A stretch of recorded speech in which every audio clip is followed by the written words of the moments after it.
a mafia king's chosen bride. Alessia Moretti never wanted to return to New York, to the city where her father had ruled with an iron fist, where the Moretti name still carried whispers of fear. But when her brother was murdered in cold blood and the funeral invitation arrived with no sender, she had no choice. The moment she set foot in the family estate, the past wrapped around her like a noose. The men in dark suits eyed her warily, her uncle spoke in riddles, and the man standing by the window silent, golden-eyed, and impossibly familiar watched her like he had been expecting her. "You should have stayed away," he murmured, his voice edged with something like regret. "Now you're part of this war, whether you want to be or not." Chapter 1. The Unsent Summons. The black-edged envelope felt heavy in Alessia Moretti's hands, heavier than the simple cardstock and embossed lettering should have warranted. It had arrived that morning, tucked anonymously into her mailbox in Florence, a stark intrusion into the quiet, carefully curated life she had built for herself. No return address, no sender's name, just her name, Alessia Moretti, in elegant, spidery script that hinted at an old-fashioned hand, a hand she almost recognized. Inside, the message was equally succinct. Antonio Moretti. Requiem, Massachusetts. New York. Be there. Alessia hadn't seen her brother, Antonio, in over 15 years, not since she'd fled New York, fled the suffocating grip of the Moretti family and the dark shadow of their business. She'd sworn never to return, to sever all ties with that world of hushed conversations, veiled threats, and sudden violence. She'd built a new life, a peaceful life, as an art restorer, losing herself in the meticulous work of bringing beauty back from the brink of decay. She'd become Alessia Rossi, trading the weight of her family name for a semblance of normalcy. But this changed everything. Antonio. Dead. The single word echoed in her mind, a hollow, chilling sound.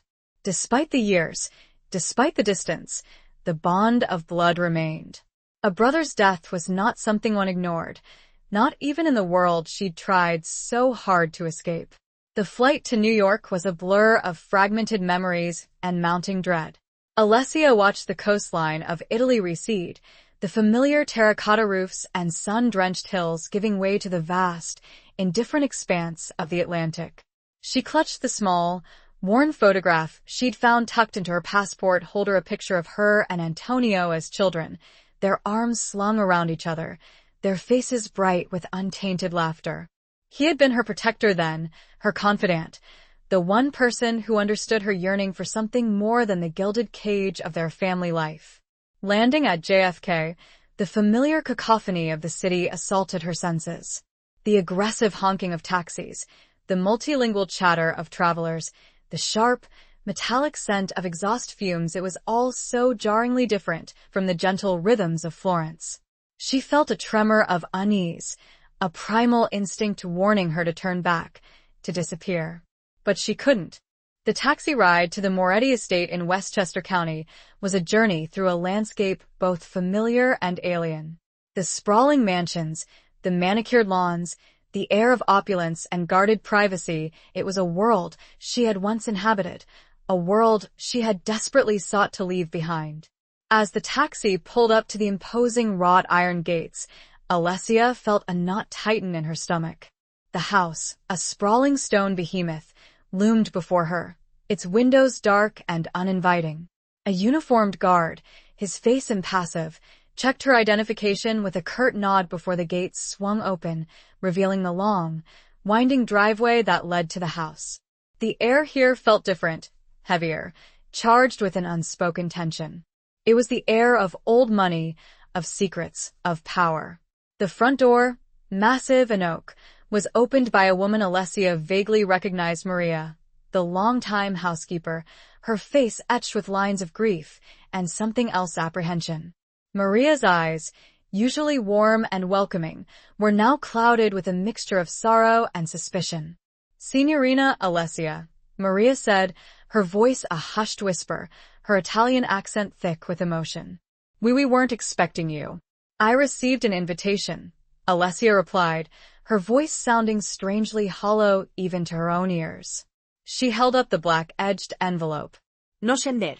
Maria's gaze flickered to the envelope, then back to Alessia's face. She hesitated, her lips pressed together in a thin line. Come in, signorina. Your uncle, he is waiting. The interior of the house was, as Alessia remembered it, opulent, almost overwhelmingly so. Gleaming marble floors, soaring ceilings, antique furniture that looked like it belonged in a museum. The air was thick with the scent of lilies and old wood, a combination that felt both comforting and suffocating. The silence, however, was the most oppressive thing. It was a heavy, expectant silence, broken only by the faint ticking of a grandfather clock in the hallway. Maria led her down a long corridor, past closed doors that seemed to hold their breath, to a large, wood-paneled study. The room was dimly lit, the only source of light coming from a fire crackling in the massive stone fireplace and a single desk lamp that cast a pool of yellow light on a mahogany desk. Behind the desk sat a man Alessia barely recognized. Uncle Sal. Salvatore Moretti. He had aged considerably, his once black hair now streaked with silver, his face deeply lined. But his eyes were the same sharp, calculating, and utterly devoid of warmth. He looked up as Alessia entered, his gaze sweeping over her with a cold, assessing intensity. Alessia, he said, his voice a low rumble. You came. It wasn't a question. Antonio was my brother, Alessia replied, her voice steadier than she felt. Sal nodded slowly, his eyes never leaving hers. Yes, he was. A foolish boy in the end, but family nonetheless. He gestured to a chair in front of the desk. Sit. Alessia sat, her back straight, her hands folded in her lap. She felt like a specimen under a microscope, scrutinized, judged. The silence stretched, thick and uncomfortable. You know why he's dead? Sal asked abruptly, his voice cutting through the stillness. Alessia shook her head. The invitation, it said nothing. Sal let out a short, humorless laugh. Of course it didn't. These things they are not spoken of openly. Antonio, he made enemies. Powerful enemies. Enemies? Alessia felt a chill run down her spine. She had known, of course, that her family was involved in questionable activities. But she had always kept herself at a distance, deliberately blind to the details. He crossed a line, Sal continued, his voice hardening. He forgot the rules. The old ways. He leaned forward, his eyes locking onto hers. And now the blood debt must be paid. Alessia's heart pounded in her chest. Blood debt. The words hung in the air, heavy with implication. She wanted to ask, to demand answers, but the words caught in her throat. Suddenly, a movement from the corner of the room caught her eye. A figure, previously hidden in the shadows, stepped forward into the firelight. A man. Tall, broad-shouldered, with a presence that filled the room. His hair was dark, almost black, but his eyes were a startling, unforgettable shade of gold. And they were fixed on her, with an intensity that made her breath catch. He was impossibly familiar, a ghost from a past she had tried to bury. He spoke, his voice low and resonant, edged with something that sounded like regret. You should have stayed away, Alessia. Now you're part of this war whether you want to be, or not.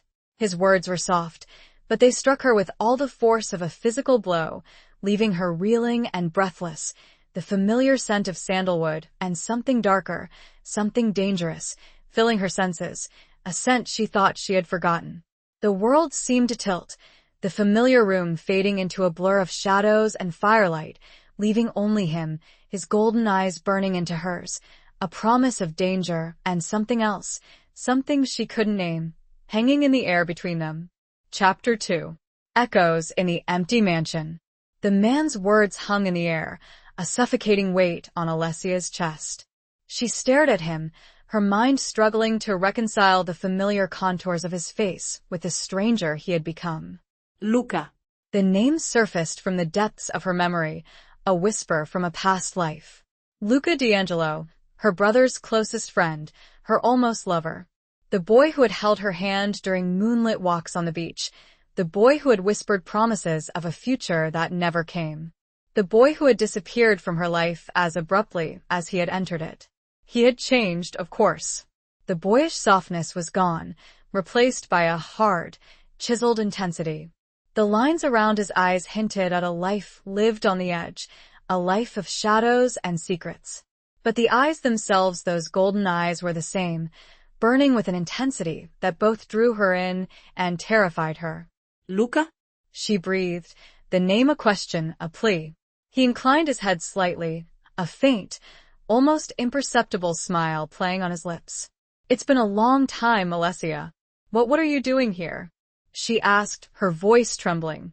The last she had heard, Luca had been banished, cast out by her father for some unspoken transgression. The details had been shrouded in secrecy, another one of the family's many unspoken truths. Luca's smile vanished, replaced by a mask of cold indifference. I'm here for the same reason you are. Antonio was family. The word family sounded strange coming from him, laced with a bitterness that Alessia couldn't quite decipher. She looked from Luca to her uncle, who was watching them both with a shrewd, calculating gaze. The air in the room felt thick with unspoken tensions, with hidden currents of anger and resentment. Luca is assisting us, Sal said, his voice a low rumble. He understands the situation. Alessia frowned. What situation? What aren't you telling me? Sal sighed, a sound of weary resignation. Antonio's death was not accidental. He was murdered by the Romano family. The Romano family. Another name from the dark tapestry of her family's history. Rivals. Enemies. Alessia had always known, on some level, that her family's wealth and power were built on a foundation of violence and betrayal. But she had always kept herself at a distance, refusing to acknowledge the grim reality. Why? She asked, her voice barely a whisper. A power struggle, Luca interjected, his voice devoid of emotion. Territory. Old grudges. The usual. And you're involved in this? Alessia asked, turning back to Luca. She couldn't reconcile the image of the boy she had known with the hardened man standing before her. He met her gaze unflinchingly. I am. The simplicity of his answer sent a shiver down her spine. There was no apology, no explanation, just a cold, hard acceptance of his role in this bloody feud. You should leave, Alessia, Luca said, his voice softening slightly. Go back to Florence. Forget you ever came here. Leave? Alessia's voice rose in disbelief. My brother is dead. Murdered. And you expect me to just leave? It's not your fight, Luca said, his eyes pleading with her to understand. This world, it will consume you. It's my family, Alessia retorted, her anger rising. I have a right to know what's going on. Sal leaned forward, his eyes narrowed. You have no rights here, Alessia. You forfeited those rights when you ran away. The word stung, a harsh reminder of her outsider status. She had chosen to leave, to distance herself from the family's dark legacy. But she was still a Moretti, whether she liked it or not. I want to see him, Alessia said, her voice firm despite the tremor in her hands. I want to see Antonio. Sal hesitated, his gaze flickering to Luca. Luca nodded almost imperceptibly. Very well, Sal said. Maria will show you to his room. But do not interfere. This is a matter for the family to handle. Alessia stood, her legs feeling unsteady. She followed Maria out of the study, leaving Luca and her uncle alone in the dimly lit room. The silence of the house pressed down on her, heavy and suffocating. Maria led her upstairs, to a wing of the house that Alessia had rarely visited as a child. The air here felt colder, more desolate. They stopped in front of a closed door, its wood dark and imposing. He's in there, Maria said, her voice trembling. She reached out and touched Alessia's arm, her hand surprisingly warm. Be careful, Signorina. This is a dangerous time. Alessia nodded, her throat too tight to speak. She took a deep breath and pushed open the door. The room was large and sparsely furnished, the only light coming from a single window that overlooked the gardens. The air was thick with the scent of incense and something else, something metallic, something that made her stomach churn. Antonio lay on the bed, his body covered by a white sheet. Alessia approached slowly, her heart pounding in her chest. She reached out and gently pulled back the sheet, revealing her brother's face. He looked peaceful, as if he were simply asleep. But there was a stillness about him, an absence of life, that was undeniable. Alessia felt a wave of grief wash over her, a profound sense of loss that she had not anticipated. Tears welled up in her eyes, blurring her vision. She reached out and touched his hand, her fingers tracing the familiar lines of his skin. It was cold, lifeless. She remembered the warmth of his hand in hers, the strength of his grip. He had always been so full of life, so vibrant. And now he was gone. She spent a long time in the room, just sitting beside her brother, holding his hand, lost in a sea of memories and regrets. She thought of the years they had lost, the years they could have spent together. She thought of the life he had lived, the life she had deliberately kept herself apart from. As darkness began to fall, casting long shadows across the room, Alessia finally stood. She bent down and kissed her brother's forehead, a final farewell. "I won't let them get away with this, Antonio," she whispered, her voice choked with emotion. "I promise you." She turned and walked out of the room, leaving the silence and the shadows behind. She knew, with a certainty that chilled her to the bone, that her life had irrevocably changed. She was no longer Alessia Rossi, the art restorer from Florence. She was Alessia Moretti, daughter of a mafia don, sister of a murdered man. And she was caught in a web of violence and betrayal, with no easy way out. As she walked back down the long, silent corridor, she felt Luca's gaze on her back, a silent pressure, a warning, a promise.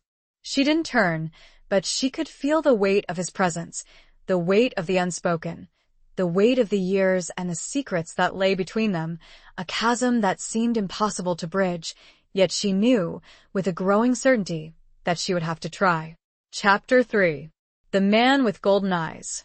Alessia found Luca in the garden, standing by the edge of a reflecting pool, his silhouette a dark outline against the twilight sky. The air was cool and damp, carrying the scent of roses and damp earth. The sounds of the city were muted here, a distant hum that barely intruded on the stillness of the estate. He didn't turn as she approached, but she knew he was aware of her presence. He always had been, even when they were children, playing hide and seek in these very gardens. He had always seemed to possess a sixth sense, an uncanny ability to know where she was, what she was thinking. "You shouldn't be here," he said, his voice low and rough, echoing the words he'd spoken earlier in the study. Alessia stopped a few feet away from him, her hands clasped tightly in front of her. "I needed some air." He finally turned, his golden eyes catching the fading light. They were filled with a complex mixture of emotions: sadness, regret, and something else, something that made her heart ache. "This place, it's not safe for you, Alessia," he said, his voice softer now, almost a plea. "And it is for you?" she challenged, her voice trembling slightly. He let out a short, humorless laugh. "I'm already lost. You still have a chance to escape." "Escape what?" she asked, stepping closer. "The truth? My family's legacy? The fact that my brother was murdered in cold blood?" He flinched, a flicker of pain crossing his face. "You don't understand the complexities." "Then explain them to me," she said, her voice rising. "Tell me why you're here. Tell me why you're working for my uncle. Tell me why you disappeared, all those years ago." The words hung in the air between them, a challenge, a demand. Luca looked away, his gaze fixed on the dark water of the reflecting pool. He remained silent for a long moment, the only sound the gentle lapping of the water against the stone edge. Finally he spoke, his voice barely a whisper. "I had no choice." "No choice?" Alessia scoffed. "Everyone has a choice." "Not in this world," he said, turning back to face her. "Not in our world. You were lucky. You got out. You had a chance to build a different life. I didn't." "What happened?" she asked, her anger softening, replaced by a growing sense of curiosity and compassion. He hesitated, his jaw tightening. "Your father, he made me an offer I couldn't refuse." Alessia frowned. "What kind of offer?" "The kind that comes with a price," Luca said, his voice laced with bitterness. Loyalty. Obedience. Silence. And you accepted? She asked, her heart sinking. He nodded slowly. I was young. Naive. I thought I could control it. I thought I could protect you. Protect me? Alessia felt a wave of confusion wash over her. From what? From him, Luca said, his voice dropping to a whisper. From your father. He knew about us. About how I felt about you. He saw it as a weakness. A liability. Alessia's breath caught in her throat. She remembered the sudden, inexplicable coldness her father had shown towards Luca, the veiled threats, the way he had forbidden her from seeing him. She had never understood it, had blamed it on Luca, on some imagined transgression. He threatened to hurt you, Luca continued, his voice raw with emotion. To send you away. To make sure we could never be together. He gave me a choice. Leave, disappear, and he would let you live your life. Stay, and he would make sure you suffered. Alessia felt a chill run down her spine. She had always known her father was a ruthless man, but she had never imagined he would go to such lengths. She had blamed Luca for abandoning her, for breaking her heart. But he had been protecting her, sacrificing his own happiness for hers. I didn't know, she whispered, tears welling up in her eyes. Luca reached out and gently touched her cheek, his fingers tracing the line of her jaw. I didn't want you to know. I wanted you to hate me. It was easier that way. The tenderness of his touch, the sadness in his eyes, broke down the last of her defenses. The years of anger and resentment melted away, replaced by a wave of overwhelming emotion. She leaned into his touch, her body trembling. I never stopped caring about you, Luca, she confessed, her voice choked with emotion. His golden eyes searched hers, a flicker of hope igniting within their depths. Alessia, he leaned in, his lips brushing against hers, a tentative, hesitant kiss. It was a kiss filled with years of longing, of regret, of unspoken emotions. Alessia closed her eyes, surrendering to the moment, to the overwhelming feeling of being held, of being connected to this man who had haunted her dreams for so long. But the moment was shattered by a sudden, sharp sound, the ringing of Luca's phone. He pulled away abruptly, his face hardening, the tenderness vanishing as quickly as it had appeared. He answered the phone, his voice curt and businesslike. Alessia watched him, her heart sinking. The spell was broken. The reality of their situation came crashing back down on her. He listened for a moment, his expression darkening. Then he hung up, his jaw tight. I have to go, he said, his voice devoid of emotion. Where? Alessia asked, a sense of dread creeping into her heart. Business, he replied, his eyes avoiding hers. She knew he was lying. She knew he was going back to that world, the world of violence and betrayal, the world she had desperately tried to escape. Don't go, she pleaded, her voice trembling. Please. He looked at her, his golden eyes filled with a conflict she couldn't decipher. He hesitated for a moment, as if torn between two worlds. Then he shook his head. I have to, he said, his voice final. He turned and walked away, disappearing into the shadows, leaving Alessia alone in the garden, the echoes of their kiss still lingering on her lips, the cold reality of their situation settling around her like a shroud. The night seemed darker now, the air heavier, the scent of roses replaced by the faint, metallic tang of fear, a premonition of the storm that was gathering on the horizon. Chapter 4. Whispers of Betrayal. Sleep evaded Alessia. The grand, unfamiliar bedroom, with its heavy drapes and antique furniture, felt more like a prison than a sanctuary. Every creak of the floorboards, every rustle of the wind outside the window, sent shivers of apprehension down her spine. The image of Antonio's lifeless face, the feel of Luca's fleeting kiss, the weight of his unspoken secrets, it all swirled in her mind, a chaotic vortex of grief and confusion. She rose before dawn, the sky outside still a deep, inky blue. The house was silent, the only sound the faint hum of the central heating. She dressed quickly, choosing simple, dark clothes that made her feel less conspicuous, less like an outsider in this world of opulent mourning. She wandered through the empty corridors, her footsteps echoing on the marble floors. She found herself drawn to the study, the room where she had first seen Luca again, the room where her uncle had revealed the brutal truth about Antonio's death. The room was still dimly lit, the embers in the fireplace glowing faintly. The scent of old books and cigar smoke hung in the air, a lingering reminder of the men who had occupied this space, the men who controlled her family's destiny. She noticed a small, leather-bound book lying on the desk, partially hidden beneath a stack of papers. It looked old, its cover worn and faded. Curiosity overcoming her apprehension, she picked it up and opened it. It was a journal, filled with her father's handwriting. The entries were sporadic, spanning decades, a chronicle of his life, his business dealings, his sins. Alessia began to read, her heart pounding in her chest. The entries were cryptic, veiled in the language of the underworld. Names she didn't recognize, coded references to deals and disputes, hints of violence and betrayal. But as she read further, a pattern began to emerge, a chilling narrative of her father's ruthless ambition, his insatiable hunger for power. She found references to the Romano family, their long-standing rivalry with the Morettis, the bloody feud that had spanned generations. She read of alliances forged and broken, of betrayals and revenge, of lives lost and fortunes made. And then she found it, an entry, dated just a few weeks before Antonio's death. It was short, cryptic, but its implications were clear. A is becoming a liability. His recklessness threatens everything. L must be persuaded to take action. Alessia's blood ran cold. L. Luca. Her father had ordered Luca to kill Antonio, her brother. The realization hit her with the force of a physical blow. She stumbled back, her legs giving way beneath her.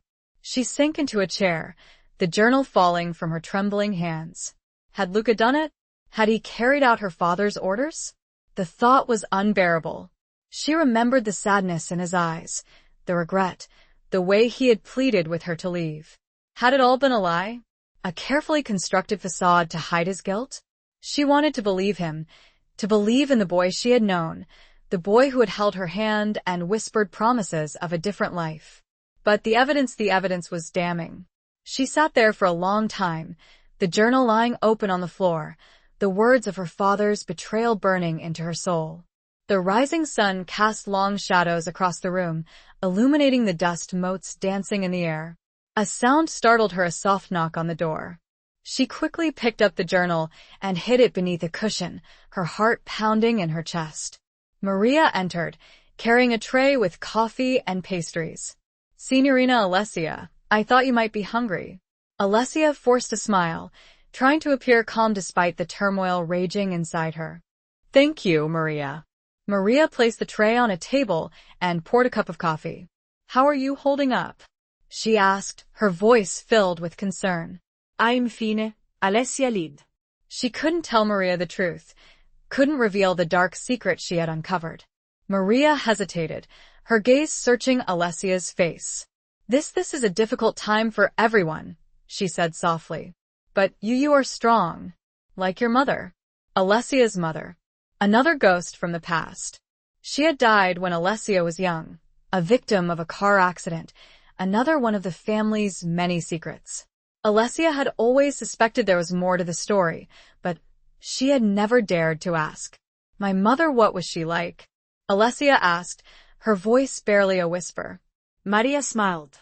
A sad, wistful smile. "She was a force of nature. Beautiful, intelligent, strong-willed. She loved you very much." Did she know about the family business?" Alessia asked, her voice trembling. Maria's smile faded. She looked away, her eyes filled with a mixture of sorrow and regret. "She knew, but she tried to protect you from it. She wanted a different life for you." Alessia felt a lump form in her throat. Her mother had tried to shield her from the darkness, just as Luca had tried to protect her. But in the end, the darkness had caught up with them all. Maria left, leaving Alessia alone with her thoughts and her coffee. She picked up the cup, her hand shaking. The coffee was bitter, But she drank it anyway, needing the caffeine to steady her nerves. She knew she couldn't stay silent. She couldn't ignore the evidence, the whispers of betrayal. She had to confront Luca. She had to know the truth, no matter how painful it might be. She finished the coffee, the bitterness lingering on her tongue, a taste of the choices she had to make, the questions she had to ask, the confrontation that awaited her, a storm brewing within her as dark and potent as the brew she'd just consumed. The quiet of the morning had been shattered, replaced by a resolve that was both terrifying and liberating. Chapter 5. The Weight of the Moretti Name. Alessia spent the day in a state of restless agitation, pacing the confines of her room, replaying the words from her father's journal, the image of Luca's face, the memory of his touch. She couldn't eat, couldn't focus, couldn't escape the gnawing suspicion that had taken root in her heart. She tried to distract herself, sketching in a small notepad she'd found in a drawer, but her hand refused to cooperate. The lines were jagged, the images distorted, reflecting the turmoil within her. She crumpled the paper in frustration, tossing it aside. She considered leaving, going back to Florence, escaping this suffocating atmosphere of secrets and lies. But she knew she couldn't. Not yet. Not until she had answers. Not until she knew the truth about Antonio's death, about Luca's involvement, about her own place in this twisted family drama. As evening approached, she decided to attend the wake, a formal gathering held in the grand ballroom of the house. She knew it would be a difficult ordeal, facing the stares and whispers of the Moretti clan, the veiled condolences, the unspoken accusations. But she felt a duty, a responsibility to honor her brother's memory, to show her face, to prove that she was not afraid. She chose a simple black dress, its elegance understated, its somber color reflecting her mood. She brushed her hair, leaving it loose around her shoulders, a small act of defiance against the rigid formality of the occasion. The ballroom was a scene of orchestrated grief. The air was thick with the scent of flowers and perfume, the murmur of conversation a low, constant hum. Men in dark suits and women in elegant gowns circulated, their faces masks of polite sorrow. The Moretti family and their associates, a collection of individuals Alessia barely knew, but instinctively distrusted. She saw her uncle, Salvatore, holding court in a corner, surrounded by a group of his lieutenants. He looked up as she approached, his eyes narrowing slightly. "Alessia," he said, his voice a low rumble.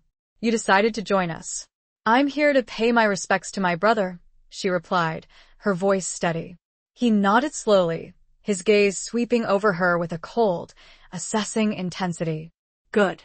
Family should stand together in times of grief." The words sounded hollow, insincere. Alessia knew that family in this context meant something very different from the love and loyalty she had always craved. It meant power, control, obedience.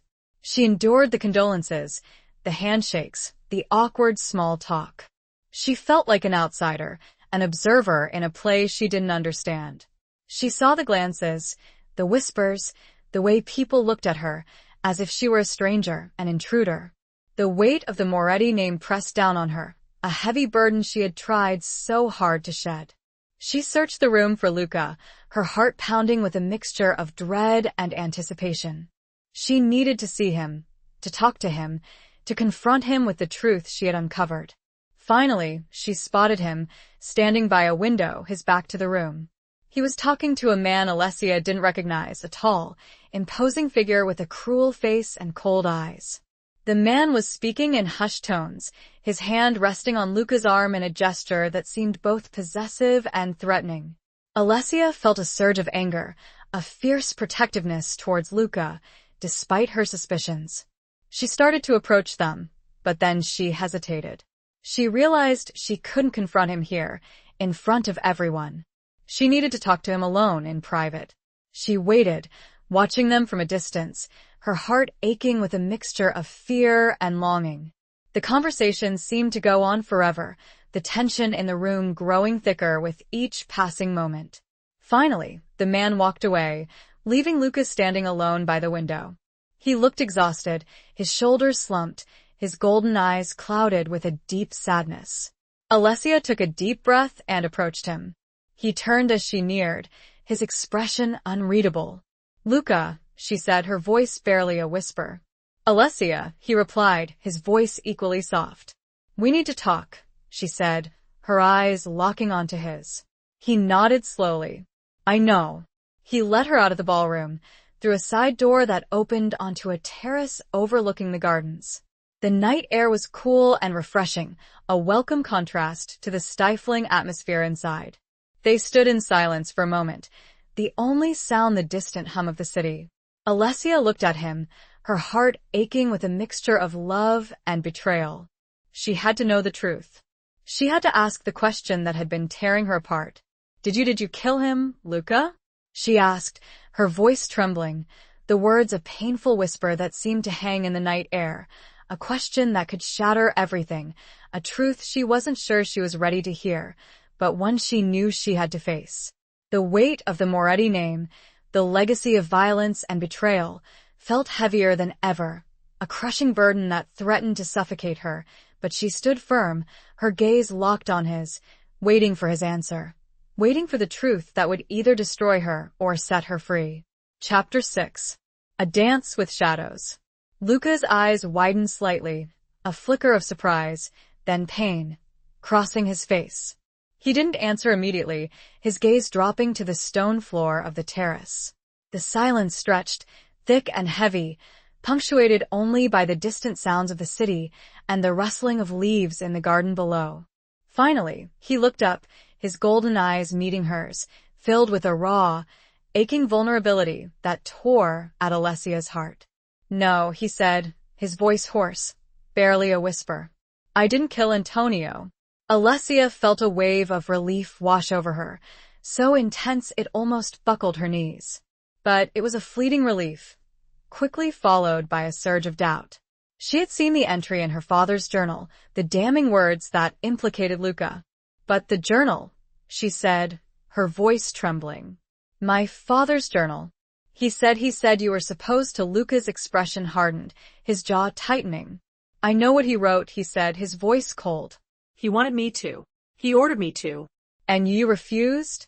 Alessia asked, her heart pounding in her chest. He nodded slowly.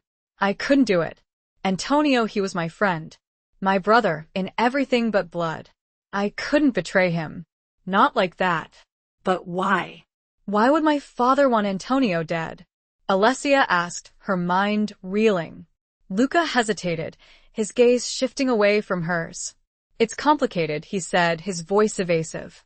"Tell me," Alessia demanded, stepping closer. "I deserve to know the truth." He looked at her, his golden eyes filled with a conflict she couldn't decipher. He seemed to be wrestling with some inner demon, struggling to decide whether to reveal the secrets he held. Finally, he spoke, his voice low and rough. "Your father," he was losing control. His grip on the family, on the business, it was slipping.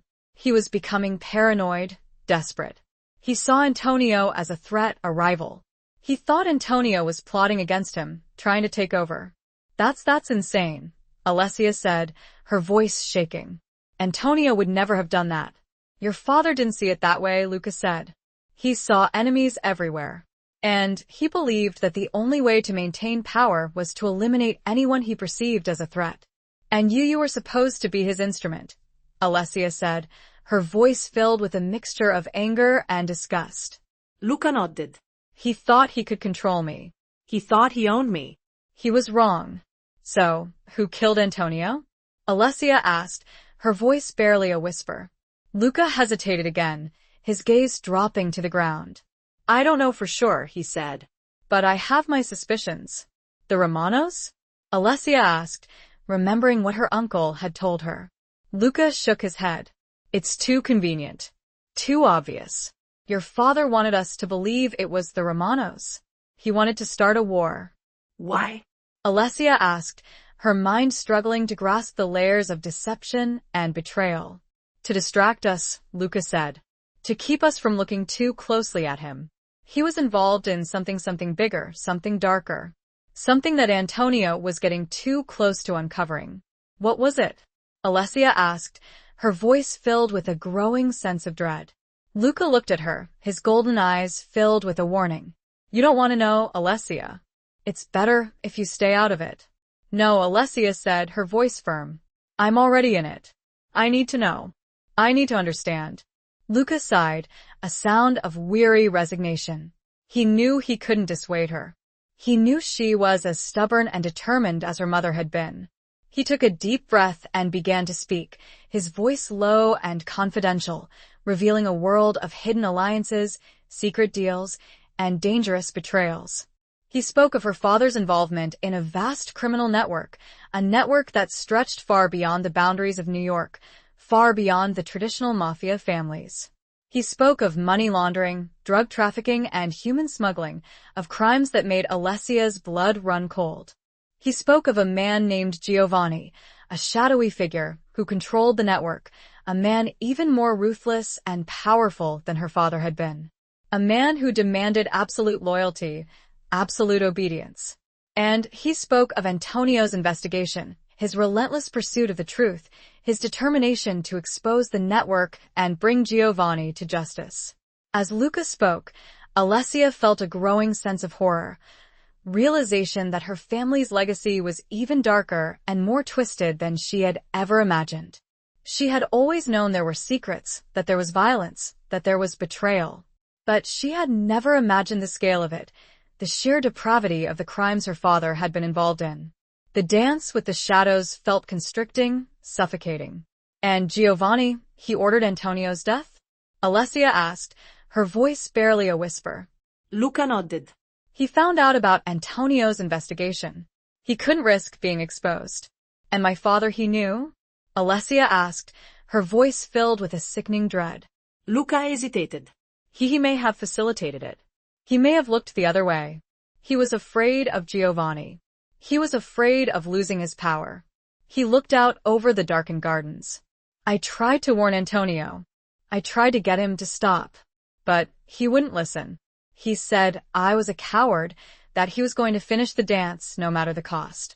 Alessia felt a wave of grief wash over her, a profound sense of loss for her brother, for the life he had lived, for the secrets he had died trying to uncover. The dance he'd spoken of now finished. She felt rage burning in her chest, a fierce determination to avenge his death, to bring those responsible to justice. We have to stop them, Luca, she said, her voice trembling with emotion. We have to expose them. Luca looked at her, his golden eyes filled with a mixture of admiration and fear. It's dangerous, Alessia. You don't know what you're getting into. I don't care, she said, her voice firm. I'm not afraid. I'm a Moretti, and I won't let them get away with this. She looked into his eyes. Will you help me? He held her gaze, the silence stretching between them, a silent battle of wills, a silent plea, a silent promise. He knew the risks, the dangers, the potential consequences. But he also knew he couldn't refuse her. He couldn't abandon her. Not again. He reached out and took her hand, his fingers interlacing with hers, a gesture of solidarity, of commitment, of love. I will, he said, his voice a low, determined whisper. We'll dance together. The night felt charged, the air electric, the shadows seemed to deepen, but in the darkness, a spark of defiance had been ignited, a fragile flame of hope that threatened to consume the darkness and light the way forward. Chapter 7. The Price of Loyalty.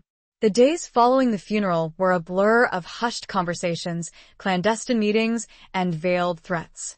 Alessia and Luca moved cautiously, navigating the treacherous currents of the Moretti family, trying to uncover the truth about Antonio's death while avoiding the watchful eyes of Salvatore and his loyalists. They spent hours poring over Antonio's files, searching for clues, for any evidence that might lead them to Giovanni and his network. Antonio had been meticulous, keeping detailed records of his investigation, but he had also been careful, encrypting his files, hiding his information in plain sight. Luca, with his knowledge of the underworld, his understanding of the codes and ciphers used by the mafia, proved to be an invaluable asset. He helped Alessia decipher Antonio's notes, revealing a complex web of connections and transactions that implicated some of the most powerful and influential figures in the city. They discovered that Antonio had been close to exposing a major money laundering operation, a scheme that involved several prominent businesses and politicians. He had gathered enough evidence to bring down the entire network, to send Giovanni and his associates to prison for life. But he had been silenced before he could act. Alessia and Luca knew they had to be careful. They couldn't trust anyone, not even within the Moretti family. They suspected that Salvatore was involved, that he had known about Antonio's investigation and had chosen to protect Giovanni, to protect his own interests. They met in secret, in hidden corners of the estate, in quiet cafes in the city, always looking over their shoulders, always wary of being followed. They spoke in whispers, using coded language, sharing their findings, piecing together the puzzle of Antonio's death. One evening, they met in Alessia's room, the drapes drawn, the only light coming from a small lamp on the desk. They were hunched over a laptop, studying a document that Antonio had encrypted, a list of names and addresses that seemed to be key to the money laundering operation. "I think I've cracked it," Luca said, his voice low and excited. This is a list of shell corporations, front companies used to launder the money. Alessia leaned closer, her eyes scanning the list. "And these addresses, they're all over the city," she said. "Exactly," Luca said. "Warehouses, offices, even residential buildings. They're using legitimate businesses to hide their illegal activities."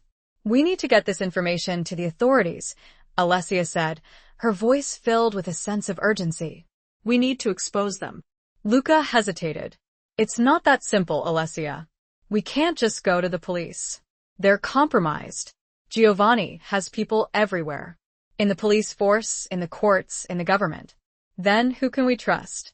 Alessia asked, her voice filled with frustration. Luca thought for a moment, his brow furrowed in concentration. "There's one person, a journalist. An old friend of Antonio's. He's independent. He's not afraid to take on the powerful. His name is Michael O'Connell. Can we trust him?" Alessia asked, her voice wary. "Antonio trusted him," Luca said. "And I trust Antonio's judgment." They decided to contact O'Connell, to share their findings with him, to enlist his help in exposing Giovanni and his network. They knew it was a risky move, but they felt they had no other choice. They had to bring Antonio's killers to justice, no matter the cost. The next day, they met O'Connell in a small, unassuming cafe in a quiet neighborhood. O'Connell was a middle-aged man with a weathered face and intelligent eyes. He listened intently as Alessia and Luca explained their situation, as they showed him the evidence they had gathered. "This is explosive," O'Connell said, his voice low and serious. "This could bring down the entire city." "We know," Alessia said. "But we need your help. We need you to publish this information, to expose them." O'Connell hesitated. "It's dangerous, Alessia. Giovanni is a powerful man. He has friends in high places. He won't hesitate to silence anyone who gets in his way."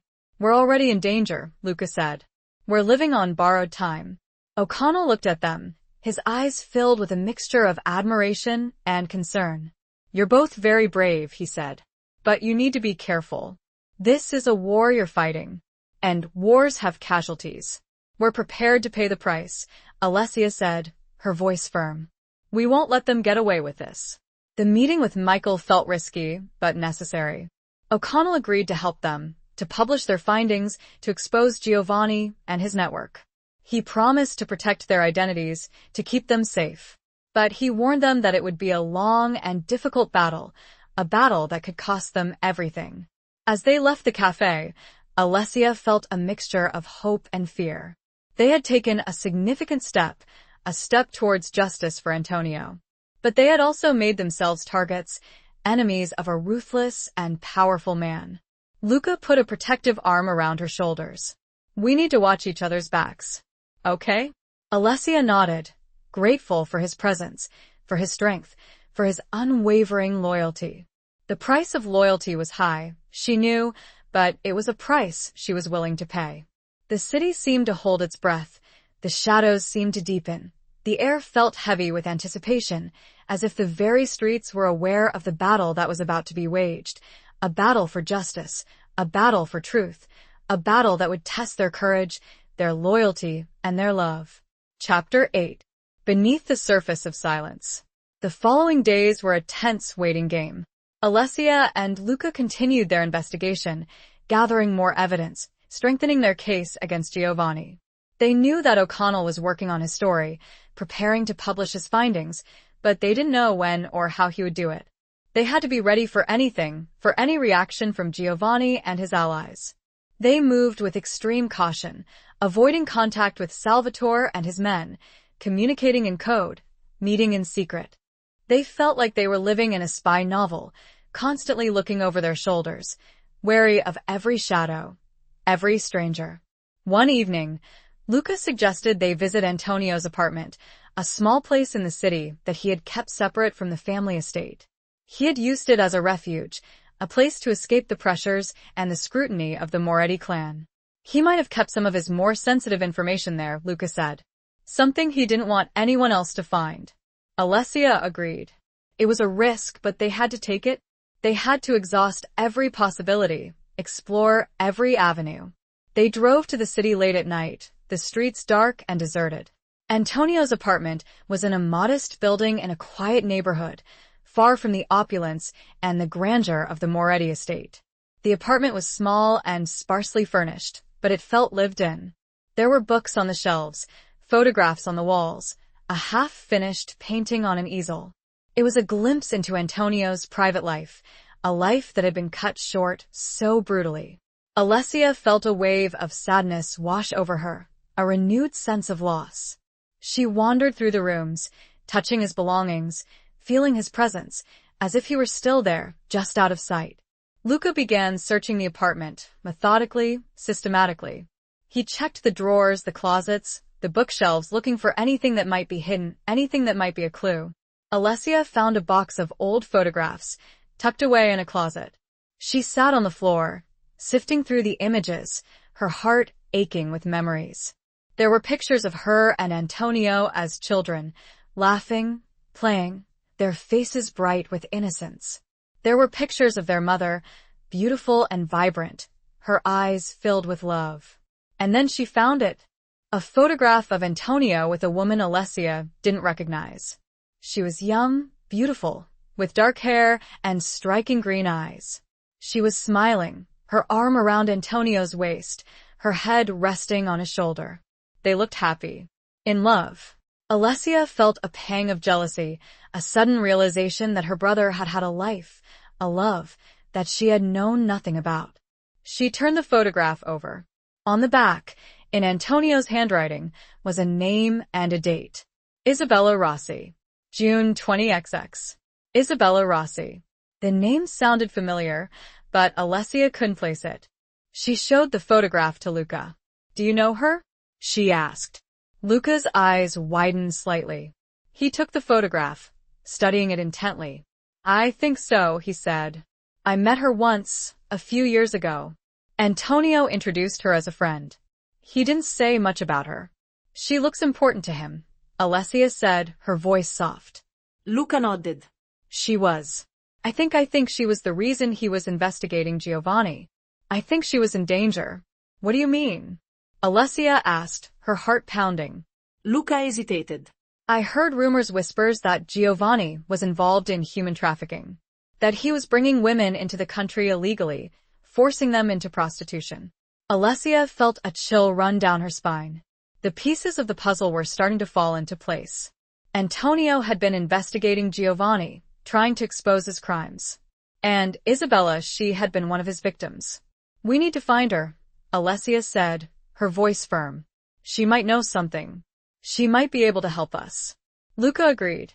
They searched the apartment for any clue to Isabella's whereabouts, any address, any phone number, any contact information. But they found nothing. As they were about to leave, Alessia noticed something tucked beneath the painting on the easel. It was a small, folded piece of paper. She carefully removed it and unfolded it. It was a note, written in Antonio's handwriting. It was addressed to Isabella. "My love," it read, "I know you're scared. I know you're in danger. But I promise you, I will protect you. I will bring him down. I will make him pay. I love you." Alessia felt tears well up in her eyes. Antonio had loved Isabella. He had been trying to save her, and he had died trying. At the bottom of the note, there was a single word, a name, a location. The sanctuary. Alessia looked at Luca, her eyes filled with a mixture of hope and fear. What does it mean? She asked. Luca's expression was grim. It's a club, he said. A place where Giovanni conducts his business. Alessia knew what they had to do. They had to go to the sanctuary. They had to find Isabella. They had to uncover the truth. They had to finish what Antonio had started.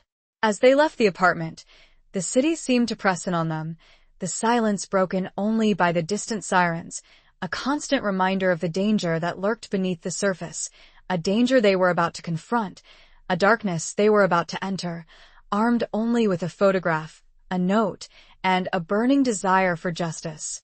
Chapter 9. Scars of the Past. The sanctuary was everything Alessia had imagined and worse. Located in a seedy part of the city, its exterior was unassuming, almost derelict, a stark contrast to the opulent interiors described by Luca. The air around it felt heavy, tainted with a sense of desperation and despair. Getting inside wasn't easy. Luca, with his connections in the underworld, managed to secure them entry, but not without raising suspicion. They were dressed down, trying to blend in, but Alessia felt exposed, vulnerable, her every nerve on high alert. The club was dimly lit, the air thick with smoke and the pulsing rhythm of electronic music. The crowd was a mixture of the desperate and the depraved, men and women lost in a haze of alcohol and drugs, seeking oblivion, seeking escape. Alessia felt a wave of disgust wash over her, a profound sense of sadness for the lives that were being destroyed within these walls. She clung to Luca's arm, her hand trembling, drawing strength from his presence, from his quiet determination. They moved through the crowd, searching for Isabella, their eyes scanning the faces, looking for a flicker of recognition, a sign of hope. Luca asked around, discreetly, using coded language, trying to gather information without drawing too much attention. They were met with suspicion, with hostility, with fear. No one wanted to talk, no one wanted to get involved. The sanctuary was a place of silence, a place where secrets were kept, where betrayals were commonplace. Finally, Luca found someone, a bartender, a young woman with tired eyes and a weary expression. She seemed different somehow, less hardened, less cynical than the others. Luca spoke to her in hushed tones, showing her the photograph of Isabella. The bartender hesitated, her gaze flickering around the room, as if afraid of being overheard. I know her, she said, her voice barely a whisper. She used to work here, but she disappeared. A few weeks ago. Disappeared? Alessia asked, her heart pounding. What do you mean? The bartender looked at her, her eyes filled with a mixture of pity and fear. She was taken. By Giovanni's men. I don't know where. I don't know what happened to her. Alessia felt a surge of anger, a fierce determination to find Isabella, to rescue her from Giovanni's clutches. Do you know anything? Alessia pressed, her voice urgent. Anything that might help us? The bartender hesitated again. She looked at Luca, then at Alessia, her eyes searching their faces, assessing their intentions. Finally, she spoke, her voice so low they could barely hear her. There's a room. Upstairs. Giovanni, he uses it for private meetings. For interrogations. Can you take us there? Luca asked. The bartender shook her head. I can't. I'll be killed. But I can tell you how to get there. It's at the end of the hall, on the second floor. There's a guard. Always. Luca nodded. Thank you, he said, his voice filled with gratitude. You're very brave. The bartender looked away, her eyes filled with tears. I want it to stop, she whispered. I want it all to stop. Alessia and Luca left the bar, their hearts heavy with the weight of the bartender's words. They knew they were walking into a trap, that they were risking their lives. But they had no choice. They had to find Isabella. They made their way upstairs, the music and the noise fading behind them. The hallway was dimly lit, the air thick with a sense of dread. They could feel the eyes of unseen watchers, the presence of danger lurking around every corner. They reached the end of the hallway. There was a door, unmarked, guarded by a single man, large and imposing, his face expressionless, his eyes cold. Luca approached the guard, his demeanor confident, his voice firm. "We're here to see Giovanni," he said. The guard looked at them, his eyes narrowed in suspicion. "Giovanni is not expecting anyone," he said, his voice gruff. "Tell him it's about Isabella," Luca said, his voice low and intense. The guard hesitated. He seemed unsure. He looked at Luca, then at Alessia, his eyes searching their faces. Suddenly, he reached for his weapon, a gun tucked into his waistband. Alessia gasped, her heart leaping into her throat. But before the guard could draw his weapon, Luca moved. With lightning speed, he disarmed the guard, twisting his arm, forcing him to drop the gun. He slammed the guard against the wall, his forearm pressed against his throat. "We don't want any trouble," Luca said, his voice cold and menacing. "Just tell us where Isabella is." The guard struggled, his face turning red, his eyes bulging. He tried to speak, but he couldn't. Luca increased the pressure, his grip tightening. "Tell us," he demanded. Finally, the guard gasped, his voice choked. The basement," he stammered. There's a room in the basement." Luca released the guard, letting him slump to the floor, unconscious. He looked at Alessia, his eyes filled with a mixture of adrenaline and regret. "Let's go," he said, his voice grim. He picked up the guard's gun, checking the chamber. They found a staircase leading down to the basement, hidden behind a curtain. The air here was colder, damper, the silence even more profound. They descended slowly, cautiously, their senses on high alert. They reached the bottom of the stairs. There was a long corridor, lined with doors. They could hear the faint sound of crying, coming from one of the rooms. They approached the room, their hearts pounding in their chests. Luca tried the door. It was locked. He stepped back and kicked the door open, the wood splintering, the lock breaking. They entered the room. It was small, dark, and damp. There was a single chair in the center of the room, and on the chair, bound and gagged, was Isabella. Her eyes were wide with terror, her face bruised and swollen. Scars, both old and new, marked her body. Scars of a past she couldn't escape, a past that was about to collide with the present, a past that Alessia and Luca were determined to confront, to heal, to avenge. Chapter 10. A Glimmer of Trust. Isabella's eyes, wide with terror and pain, flickered between Alessia and Luca, a mixture of confusion and desperate hope dawning in their depths. Alessia rushed to her side, her hands trembling as she worked to untie the ropes that bound her, the rough material digging into Isabella's already bruised skin. Luca stood guard by the door, the gun he'd taken from the guard held loosely at his side, his senses alert for any sign of danger. "It's okay," Alessia whispered, her voice choked with emotion. "We're here to help you. We're Antonio's family." Isabella's eyes filled with tears, a silent acknowledgement of the name, of the loss, of the shared grief. As Alessia removed the gag, Isabella gasped, her breath ragged, her voice hoarse. "Antonio, She couldn't finish the sentence, the words catching in her throat. "He's gone," Alessia said softly, her own tears flowing freely. "But he didn't forget you. He was trying to save you." Isabella looked at Luca, her eyes questioning, searching. Luca nodded slowly, his expression grim. "He sent us," Luca said. "He wanted us to find you." Isabella closed her eyes, a wave of relief washing over her face. But it was a fleeting relief, quickly replaced by fear. "Giovanni, he'll kill us all," she whispered, her voice trembling. "We won't let him," Alessia said, her voice firm. "We're going to stop him." They helped Isabella to her feet, her legs shaky, her body weak. She leaned on Alessia for support, her frail frame trembling with exhaustion and fear. They had to get out of the sanctuary quickly and quietly. Luca led the way, his senses on high alert, guiding them through the maze of corridors, avoiding the guards, the patrons, the watchful eyes. They managed to reach the back entrance, slipping out into the night, the cool air a welcome relief from the suffocating atmosphere of the club.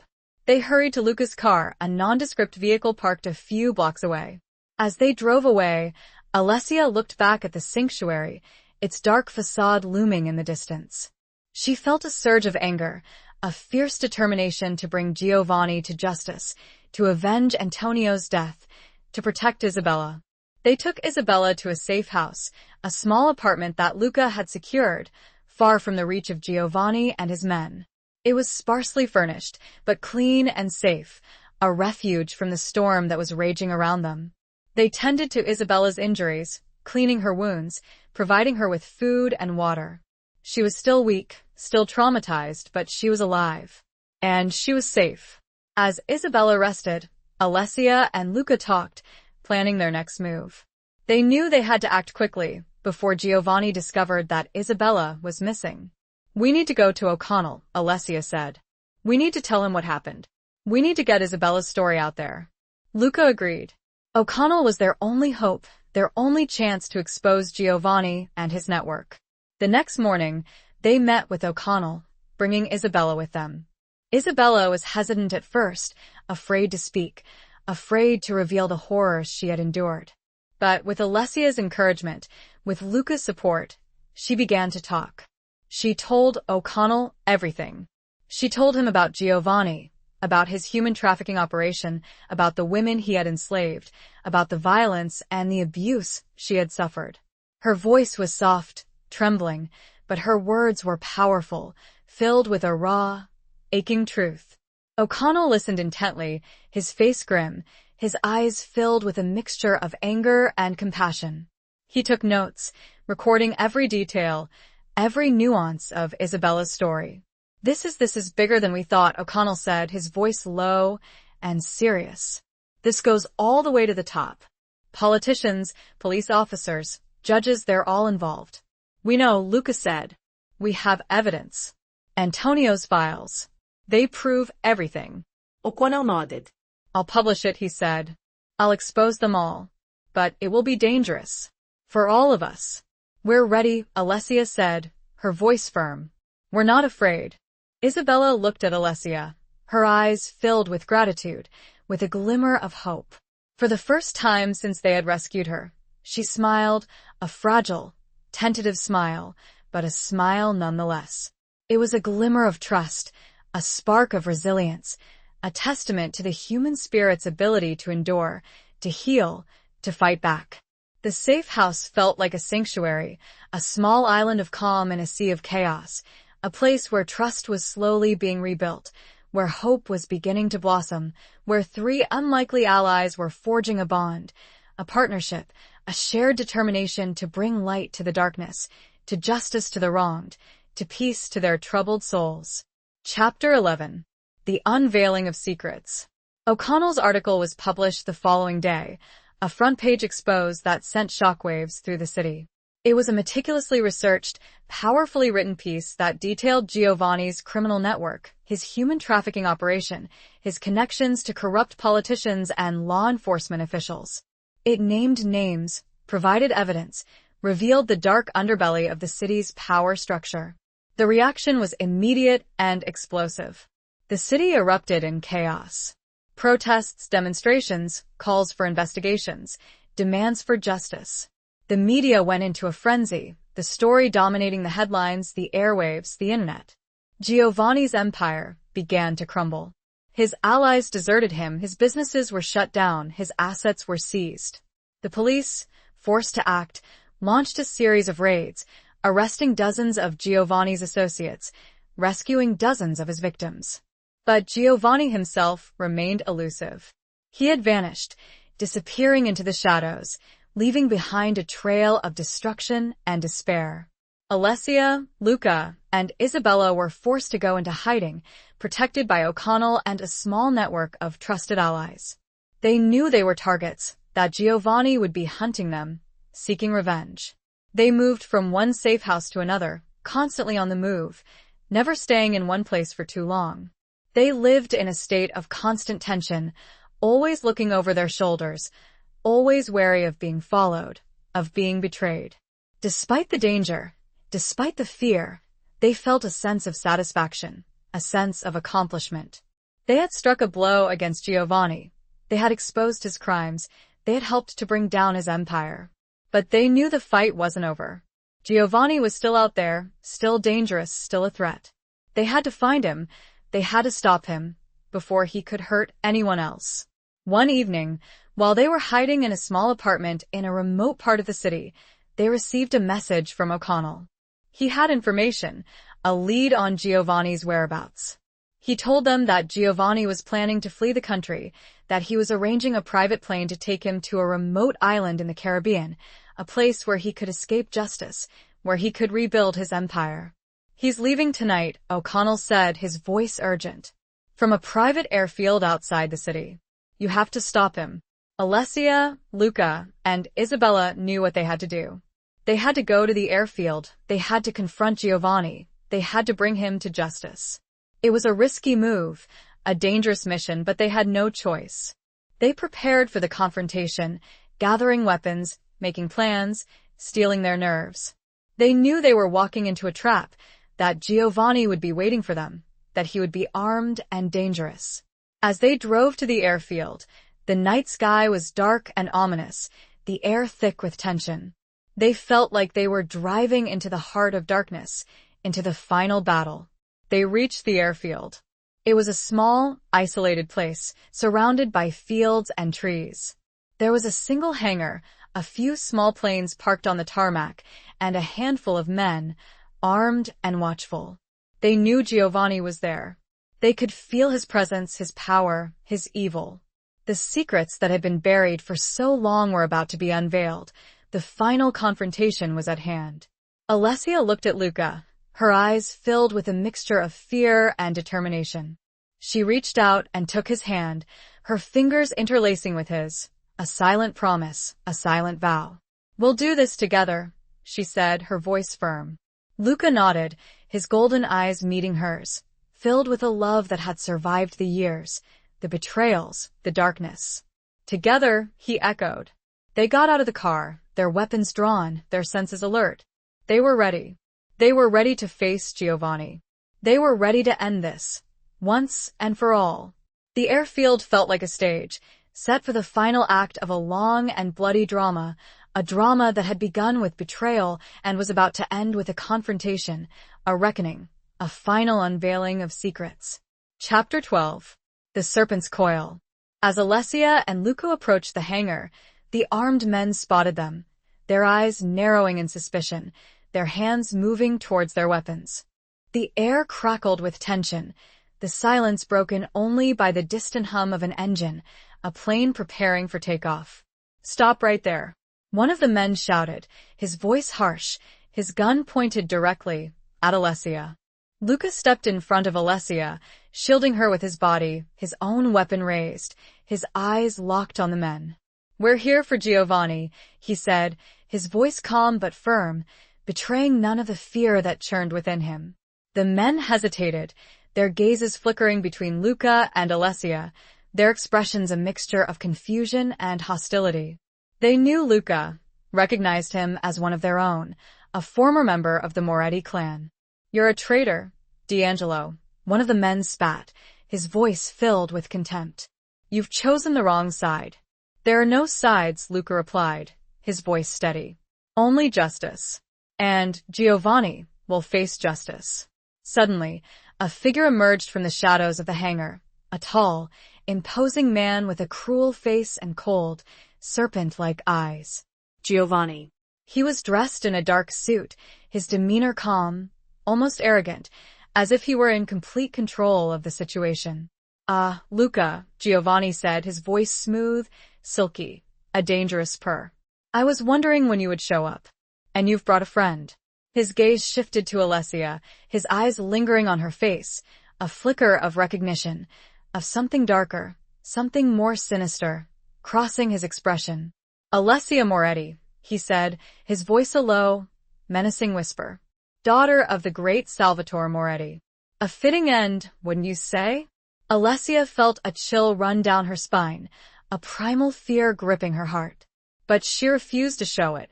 She stood tall, her head held high, her eyes locked on Giovanni's, her hand steady on her weapon. "It's over, Giovanni," she said, her voice firm, betraying none of the terror that threatened to consume her. "Your reign of terror is finished." Giovanni let out a short, humorless laugh. "You think so? You think you can stop me? You're just a girl, playing in a man's world." "I'm more than you think," Alessia retorted, her voice filled with a steely determination. "And I'm not alone." She glanced at Luca, her eyes filled with a silent plea, a silent trust. Luca nodded, his golden eyes meeting hers, a silent promise, a silent vow. Giovanni's smile vanished, replaced by a mask of cold fury. "Kill them," he ordered his men, his voice a sharp command. The men raised their weapons, their fingers tightening on the triggers. The air crackled with anticipation, the moment of reckoning at hand. But before they could fire, a shot rang out, a single, deafening blast that echoed across the airfield. One of Giovanni's men crumpled to the ground, a bullet hole in his chest. Then another shot and another. Chaos erupted. Gunfire, shouts, screams. Alessia and Luca dove for cover, seeking shelter behind a stack of crates, their hearts pounding in their chests. They realized they weren't alone. Someone was helping them. Someone was firing at Giovanni's men. They looked around, trying to identify their unseen ally. And then they saw her. Isabella. She was standing near the edge of the hangar, a rifle in her hands, her face pale but determined, her eyes filled with a fierce, unwavering resolve. She had come to fight. She had come to avenge Antonio. She had come to reclaim her life. Alessia and Luca exchanged a look, a silent acknowledgement of Isabella's courage, of her strength, of her unwavering loyalty. They were a team, a force to be reckoned with. They joined the fight, firing at Giovanni's men, their movements coordinated, their aim precise. The airfield became a battlefield, a scene of chaos and violence. Giovanni, caught in the crossfire, retreated into the hangar, seeking shelter. Alessia and Luca followed him, their weapons drawn, their senses alert. They entered the hangar. It was dimly lit, the air thick with the smell of fuel and gunpowder. They could hear Giovanni's footsteps, echoing in the vast space. They moved cautiously, silently, stalking their prey. They were hunters, and Giovanni was their quarry. Alessia felt something coil around her ankle. It was tight and constricting. Looking down, she realized two laid a trap. A thin, strong wire. As she cried out, a net dropped from the ceiling. "Luca!" But it was too late. He was already moving towards her, drawn by her cry, and fell into the same carefully laid trap as he rushed towards her. The serpent had coiled, and they were caught. Chapter 13. Between Two Worlds. Suspended in the net, Alessia and Luca struggled against the strong mesh, their movements restricted, their weapons useless.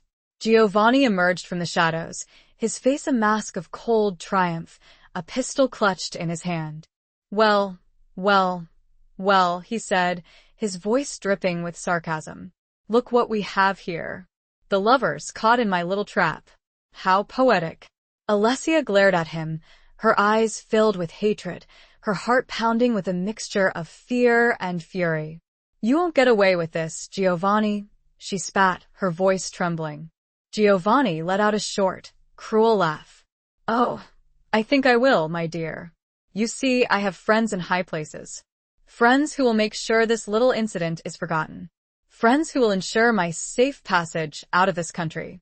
He approached the net, his pistol aimed at Luca's head. "Any last words, D'Angelo?" He sneered. Luca met his gaze unflinchingly, his golden eyes filled with a calm defiance that belied the terror he felt. "Go to hell," he said, his voice steady. Giovanni smiled, a cold, predatory smile. "As you wish," he said. But before he could pull the trigger, a shot rang out, a single, sharp report that echoed through the hangar. Giovanni gasped, his eyes widening in surprise, his hand dropping the pistol. He staggered backward, clutching his chest, a crimson stain spreading across his dark suit. He collapsed to the ground, his body convulsing, his eyes staring up at the ceiling, his lifeblood draining away. Alessia and Lucas stared in disbelief, their hearts pounding in their chests. Who had fired the shot? Who had saved them? They looked around, their eyes searching the shadows. And then they saw her. Isabella. She was standing at the entrance of the hangar, the rifle she had used earlier still clutched in her hands, smoke curling from the barrel. Her face was pale, her eyes filled with a mixture of shock and relief, her body trembling with the aftermath of the violence. She had killed Giovanni. She had saved them. Alessia and Luca managed to free themselves from the net, their bodies aching, their minds reeling. They rushed to Isabella's side, their hearts filled with gratitude, with admiration, with a profound sense of relief. "Are you okay?" Alessia asked, her voice trembling. Isabella nodded slowly, her eyes still fixed on Giovanni's lifeless body. I had to," she whispered, her voice choked with emotion. He would have killed you." Luca put a comforting arm around her, his gaze filled with compassion. "You did the right thing, Isabella," he said. "You saved us." The sound of sirens filled the air, growing louder, closer. The police were coming. The authorities, alerted by O'Connell, were finally arriving on the scene. Alessia, Luca, and Isabella knew they had to leave, quickly. They couldn't risk being caught, being questioned, being implicated in Giovanni's death. They slipped out of the hangar, disappearing into the night, leaving behind the chaos, the violence, the aftermath of their final confrontation. They drove to a secluded location, a safe house that Luca had arranged, far from the city, far from the reach of the authorities. They were exhausted, emotionally drained, their bodies battered and bruised. But they were alive. And they were free. As Alessia cleaned and bandaged their minor wounds, she struggled with a growing internal conflict. She had lived between two worlds now, the calm, artistic life she'd built in Florence and the violent, dangerous world of her family. This confrontation, this night, had forced her to a crossing.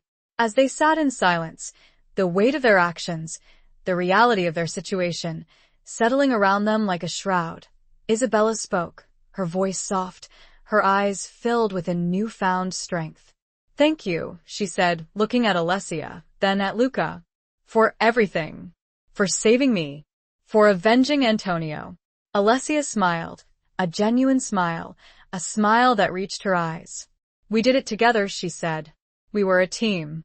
Luca nodded, his golden eyes meeting Isabella's, then Alessia's, a silent acknowledgement of the bond they had forged, the connection they had formed, a connection born of shared grief, shared danger, shared triumph. Alessia felt a shift inside of her. The chasm that seemed uncrossable was crossed. The two worlds were bridged, and she was made whole. They knew they couldn't stay in the safe house for long.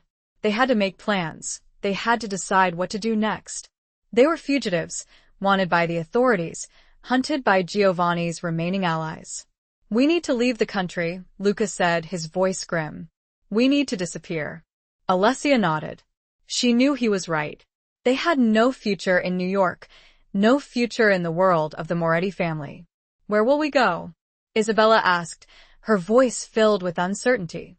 Alessia looked at Luca, her eyes searching his, a silent question, a silent plea. Luca smiled, a gentle smile, a smile that reached his golden eyes, a smile that filled Alessia's heart with hope.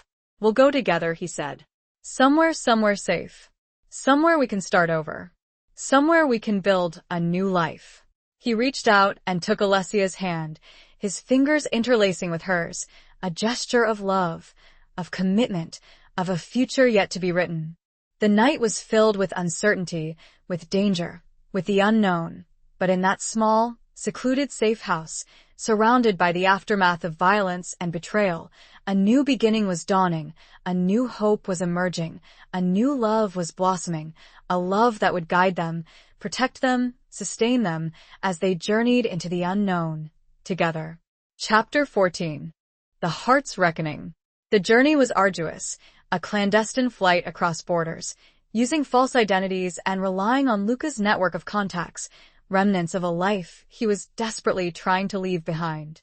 They traveled by car, by boat, by small plane, always looking over their shoulders, always wary of being followed, of being discovered.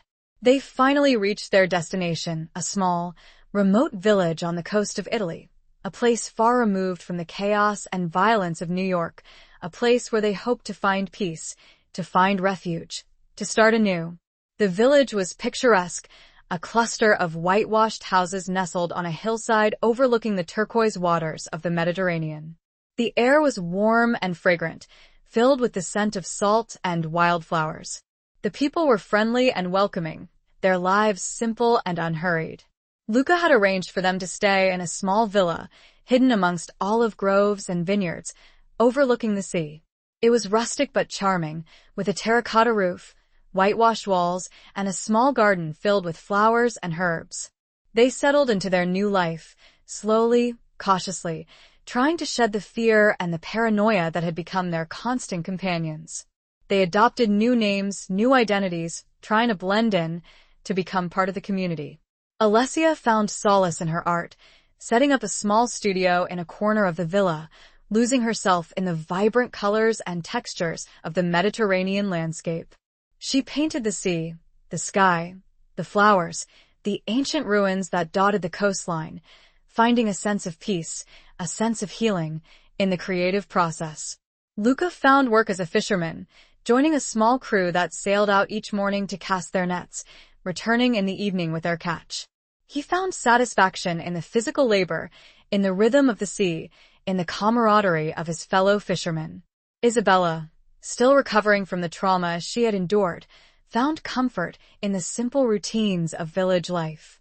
She helped Alessia in the garden, tending to the flowers and herbs, learning the names of the local plants, finding a sense of purpose, a sense of belonging. They spent their evenings together, cooking meals, sharing stories, watching the sunset over the sea. They talked about their past, about their hopes and dreams, about the future they were building together. But the shadows of the past still lingered, haunting their dreams, casting a pall over their newfound happiness. They knew they could never truly escape the consequences of their actions, that they would always be looking over their shoulders, always wary of being discovered. One evening, as they sat on the terrace, watching the stars emerge in the darkening sky, Alessia turned to Luca, her eyes filled with a question that had been gnawing at her heart. Do you ever regret it?" she asked, her voice soft, hesitant. "Leaving everything behind? Your family? Your life?" Luca looked at her, his golden eyes filled with a complex mixture of emotions: sadness, regret, but also love. He reached out and took her hand, his fingers interlacing with hers. "I regret the pain I caused," he said, his voice low and rough. "The choices I made. The life I lived. But I don't regret finding you again, Alessia. I don't regret being here, with you." Alessia's heart swelled with emotion, tears welling up in her eyes. She leaned into him, her head resting on his shoulder, feeling the warmth of his body, the strength of his embrace. "I love you, Luca," she whispered, her voice choked with emotion. He kissed her then, a tender, passionate kiss that spoke of years of longing, of regret, of a love that had survived the darkness, a love that had blossomed in the most unlikely of circumstances. "I love you too, Alessia," he said, his voice a low murmur against her ear. "More than anything." But even in this moment of intimacy, a shadow of doubt, a flicker of fear, crossed Alessia's mind. She couldn't shake the feeling that their happiness was fragile, that it could be shattered at any moment. The reckoning of their past, their choices, was always at the forefront. Could a genuine, lasting love truly bloom from such violence? She looked out at the sea, the vast expanse of water stretching out before them, the waves crashing against the shore, a constant reminder of the power of nature, of the inevitability of change. Do you think we'll ever be truly free?" she asked, her voice barely a whisper. Luca sighed, a sound of weary resignation. "I don't know, Alessia," he said, "but we have to try. We have to believe that it's possible. We have to fight for it." He tightened his grip on her hand, his fingers interlacing with hers, a silent vow, a silent promise. They would face the future together, whatever it may hold. They would fight for their happiness, for their love, for their chance at a new life. The heart's reckoning was a continuous journey, a path filled with uncertainty, but a path they would walk together, hand in hand, their love a beacon in the darkness, a guiding light in the storm. Chapter 15. Flames of Defiance. The tranquility of their new life was shattered one warm afternoon. Alessia was in her studio, working on a painting of the coastline, the vibrant colors of the sea and sky reflecting in her eyes. Luca was out fishing with his crew, and Isabella was tending to the garden, her hands gently caressing the leaves of the herbs and flowers.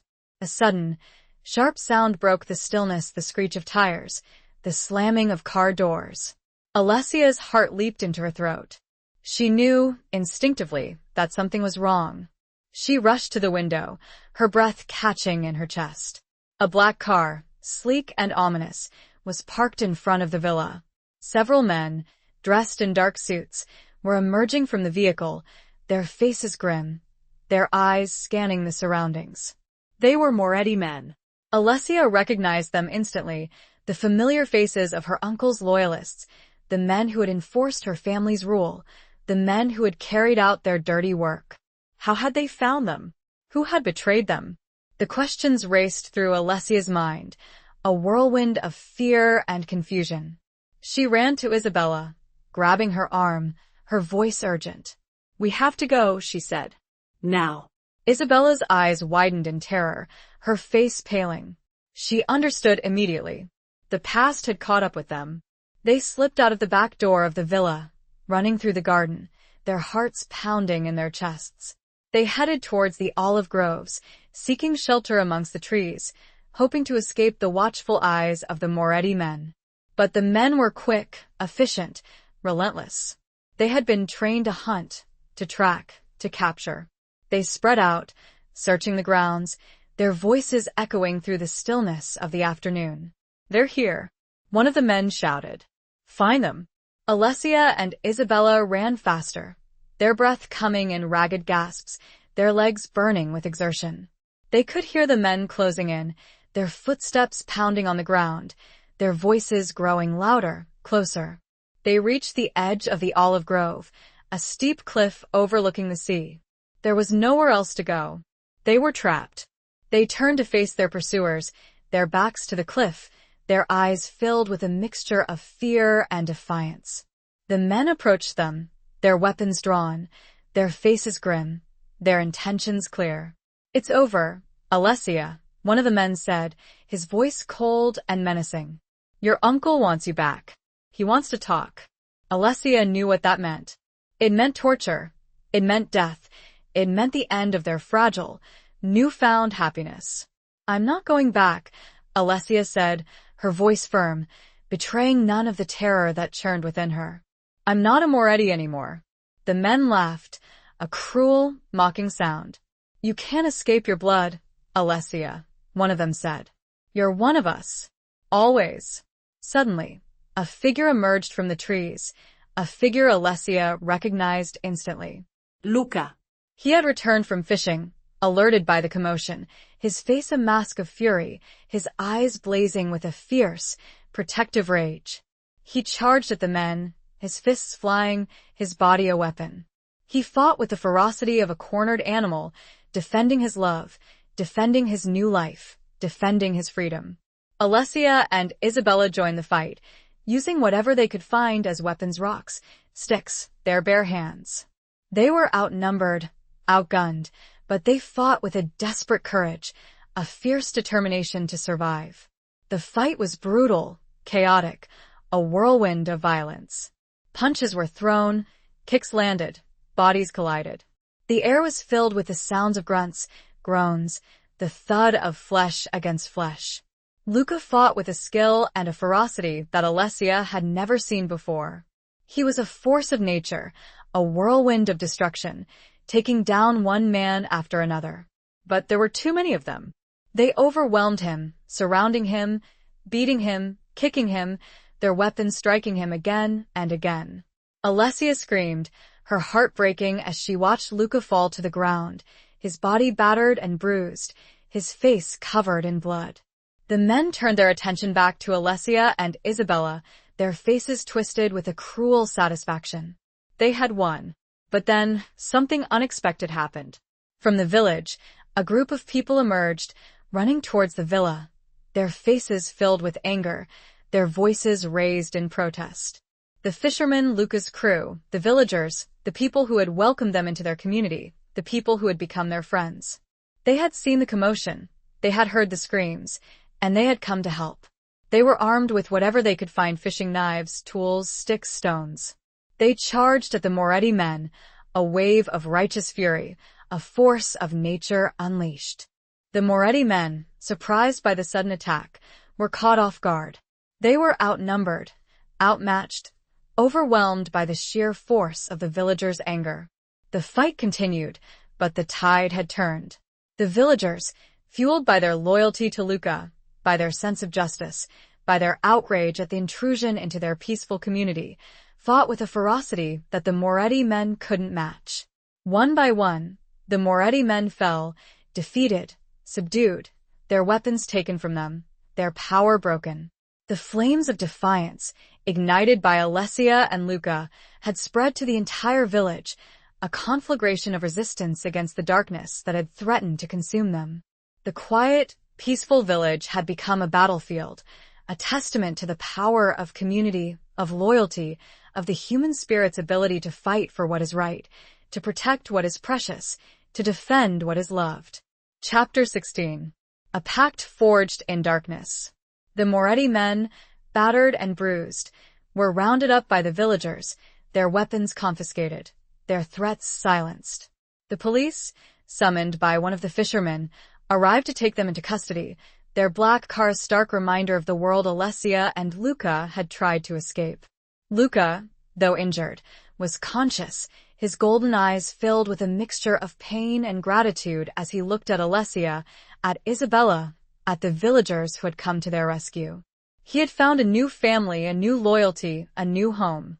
Alessia knelt beside him, her hands gently tending to his wounds, her heart aching with a mixture of relief and fear.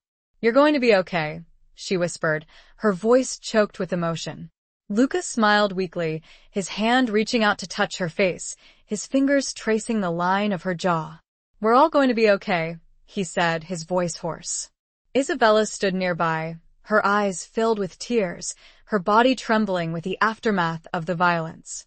She had found a strength she never knew she possessed, a courage that had been forged in the fires of adversity.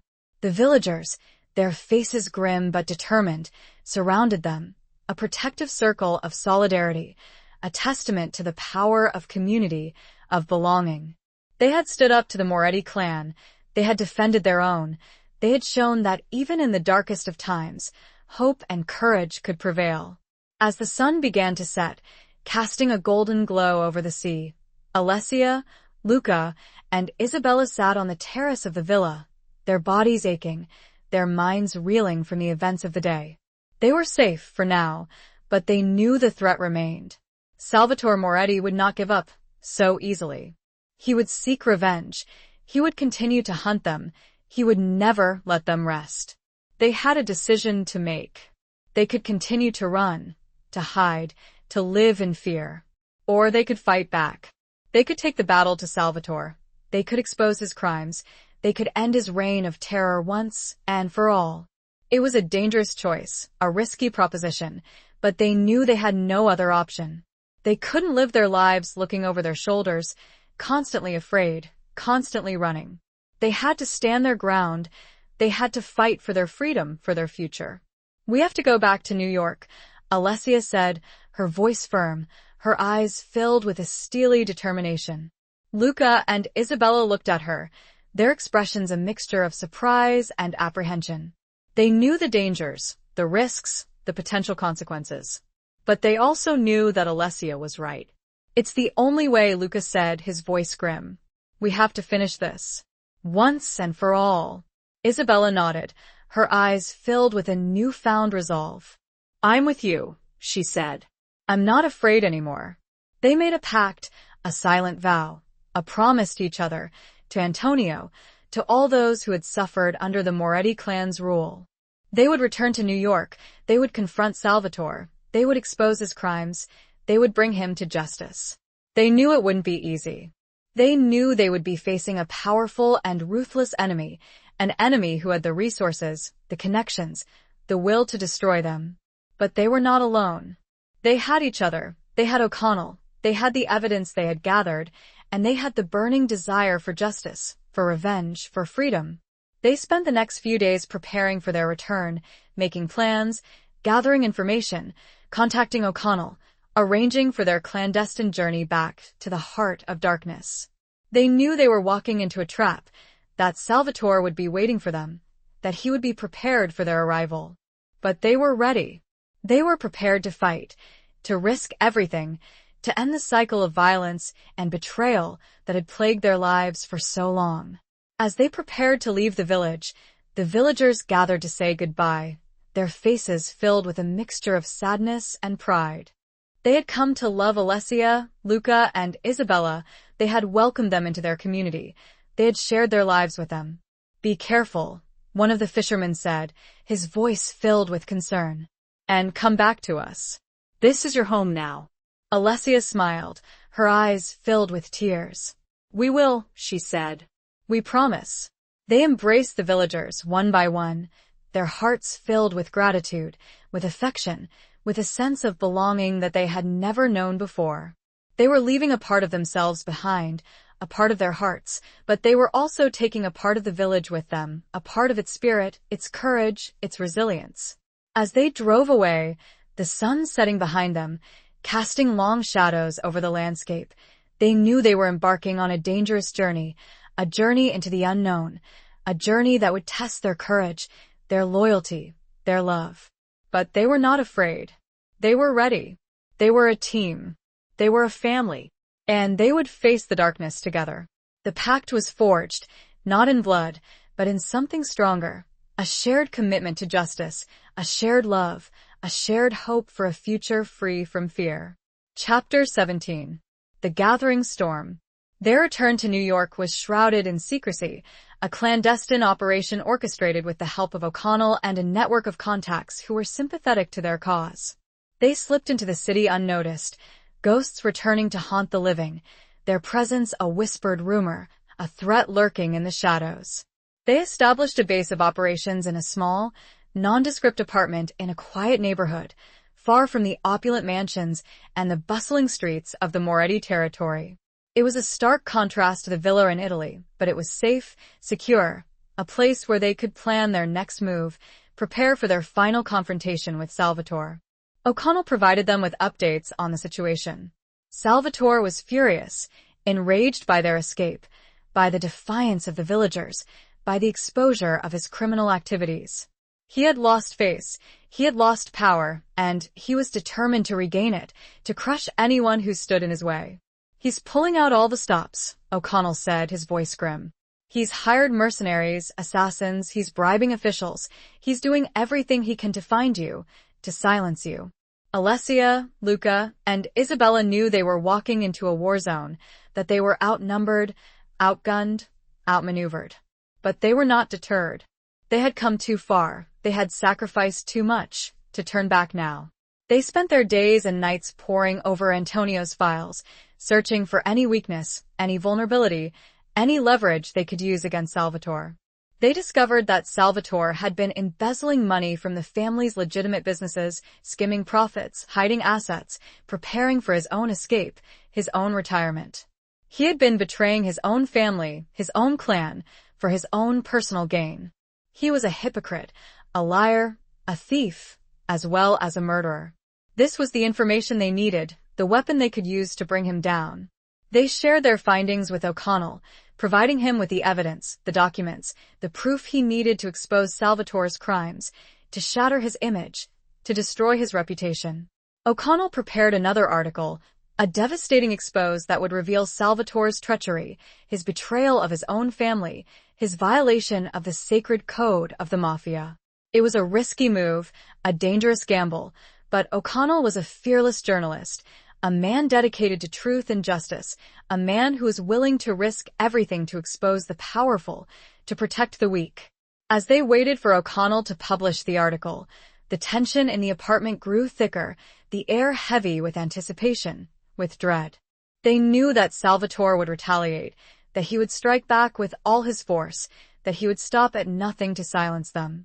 One evening, as they were reviewing their plans, discussing their strategy, they heard a noise outside the apartment, a faint scraping sound, a muffled footstep.